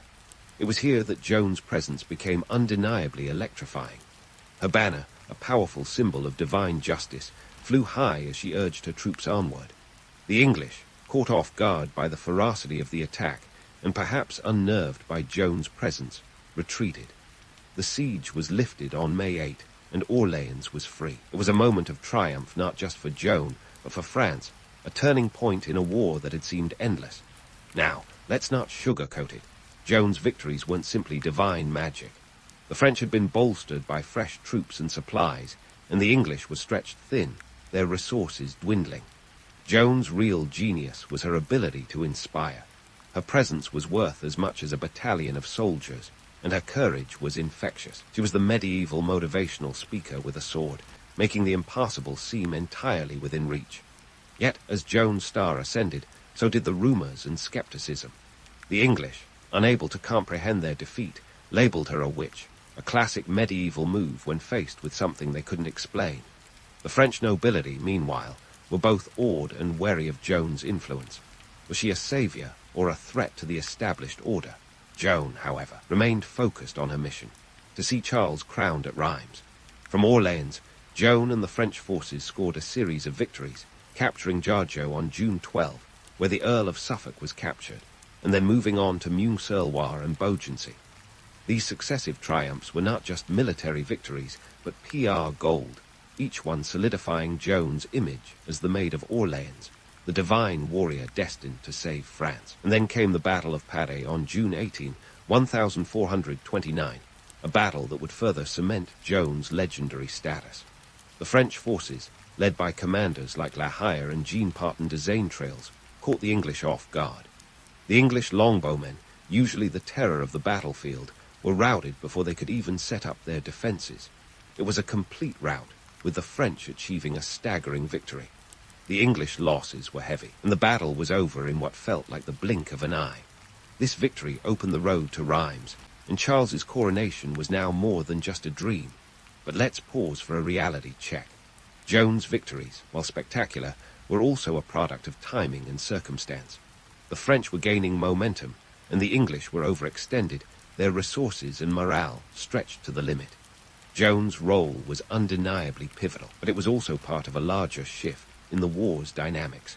Still, her presence was the catalyst that turned hope into reality, and her victories were a testament to the power of belief in the face of overwhelming odds. As Joan led Charles to Rheims, the political landscape was shifting. The coronation on July 17, 1429, was a masterstroke of medieval symbolism. Rheims was the traditional site for French coronations, and crowning Charles there was a statement to the world. The French monarchy was back in business, with divine backing, no less. Joan stood by Charles during the ceremony, her mission seemingly accomplished, yet her story was far from over. And so, Joan's legend grew, a mix of myth and reality that captivated the imagination of both friend and foe. Her military exploits were not just about battles won, but about a nation reborn, a testament to the power of faith and the indomitable spirit of one young woman who dared to defy the odds. Yet, as with all legends, there were shadows on the horizon, challenges that would test Joan's resolve and redefine her legacy. In the grand tapestry of history, Joan of Arc's military exploits were a brilliant, albeit brief flash of inspiration that changed the course of the 100 Years' War. But as the dust settled and the cheers faded, the complexities of medieval politics and the harsh realities of war were waiting to catch up with our fearless heroine. Stay tuned, because Joan's journey is about to get a whole lot more complicated, and the stakes are higher than ever. And so, as the medieval fanfare of Charles's coronation echoes in the distant halls of Rheims, let's pivot to the next chapter in Joan's life, a chapter that's less about triumph and more about the tangled web of power, politics, and pitfalls. It's 1430, and Joan's star, while still shining bright, is about to collide with the grim realities of medieval betrayal and justice, or what passed for it back then. Let's set the scene. After her dazzling successes, Joan was practically the medieval equivalent of a rock star, albeit one with a penchant for military strategy rather than power ballads. But with fame comes scrutiny, and not everyone was thrilled about her meteoric rise. Among those least impressed were the Burgundians, staunch allies of the English, who saw Joan less as a divine messenger and more as a pesky thorn in their side. You see, the Burgundians were kind of like the frenemy you can't quite shake at a high school reunion. Annoying, but unfortunately necessary to the political landscape of the time. Fast forward to May 1430. Joan found herself in Compiègne, a strategic hotspot in northern France. The Burgundians, keen to capture this feisty team commander who'd been giving them so much grief, laid siege to the town. And here's where things took a turn for the tragic. During a skirmish on May 23, Joan was unceremoniously unhorsed and captured. Her captors, eager to make the most of their unexpected windfall, whisked her away, undoubtedly patting themselves on the back for nabbing the French talisman. Now, you might be wondering why the French didn't immediately launch a daring rescue mission. The truth is, medieval politics were a bit of a tangled mess. Charles Roman VII, who owed much of his current status to Joan's efforts, was peculiarly passive during her capture and imprisonment. Maybe he didn't want to rock the political boat, or perhaps he was just relieved to be wearing the crown without having to deal with Joan's growing influence. Whatever the reason, Joan was left to fend for herself in the murky waters of medieval diplomacy. The Burgundians, never ones to miss an opportunity, sold Joan to the English for 10,000 livres tournois, roughly the cost of a decent estate back then. It was a tidy sum, and the English were all too happy to pay it. After all, they had a score to settle with this young woman who'd outmaneuvered them on the battlefield more times than they cared to admit. With Joan in English custody, the stage was set for one of the most infamous trials in history. Enter the trial of Joan of Arc, a masterclass in medieval legal farce, if ever there was one. Held in Rouen, a city firmly under English control, the trial was less about justice and more about eradicating Joan's influence. The English wanted nothing more than to discredit her claims of divine inspiration, and by extension, undermine Charles's legitimacy as king. The trial commenced in January 1431, presided over by Bishop Pierre Courchon, a man whose name, amusingly, means pig in French, and who was as impartial as a referee at a hometown basketball game. Joan's charges ranged from the mundane to the bizarre. Among them was the accusation of wearing men's clothing, which, in the eyes of medieval theologians, was akin to witchcraft. Never mind that Joan had worn male attire for practical reasons. Armor was hardly designed with women in mind, and a tunic and trousers were far more suitable for battle than a floor-length gown. It was a classic case of form over function, with Joan's sartorial choices becoming a focal point of the trial. The trial itself was a circus. Joan, barely literate, and without legal counsel, faced a panel of learned clerics and academics who peppered her with questions designed to trick her into confessing heresy. Yet she held her ground with the tenacity of a seasoned lawyer, her responses often leaving her inquisitors flummoxed.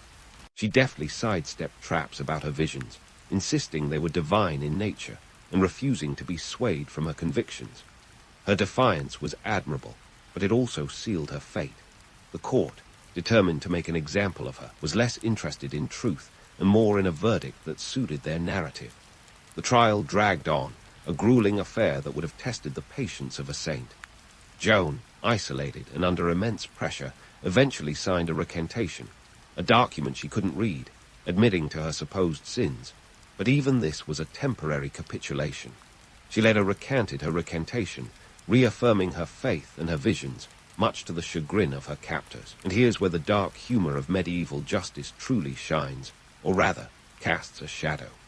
Joan was sentenced to death for heresy, a charge that seems laughable when you consider the political maneuvering at play. But in the 15th century, being a heretic was about as serious as it got, second only to being a tax collector. On May 30, 1431, Joan was led to the stake in Rowan's marketplace, her punishment as much a spectacle as it was a sentence. As the flames rose, Joan called out for a cross, a final testament to her unshakable faith. A sympathetic English soldier crafted one from a stick, offering a small gesture of kindness in the face of overwhelming cruelty. And thus, Joan of Arc, the Maid of Orleans, was consumed by fire, her life extinguished, but her legend just beginning to ignite. So, what are we to make of Joan's trial and execution? It was, at its core, a tragic confluence of politics, fear, and the relentless march of history. The English, desperate to quash the myth of the invincible maiden, achieved the opposite.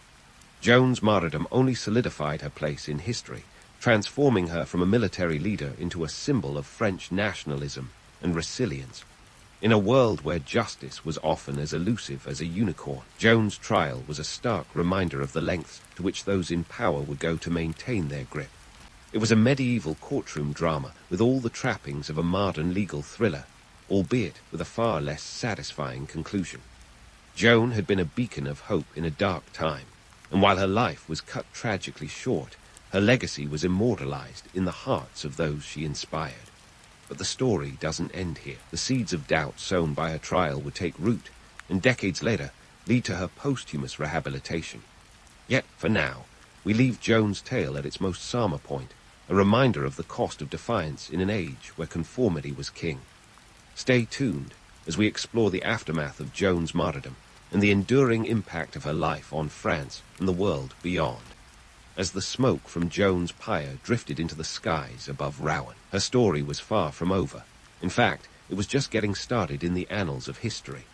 The echoes of her trial and execution reverberated through the corridors of power in France and England, but more importantly, they planted the seeds of a legacy that would take root long after the embers had cooled.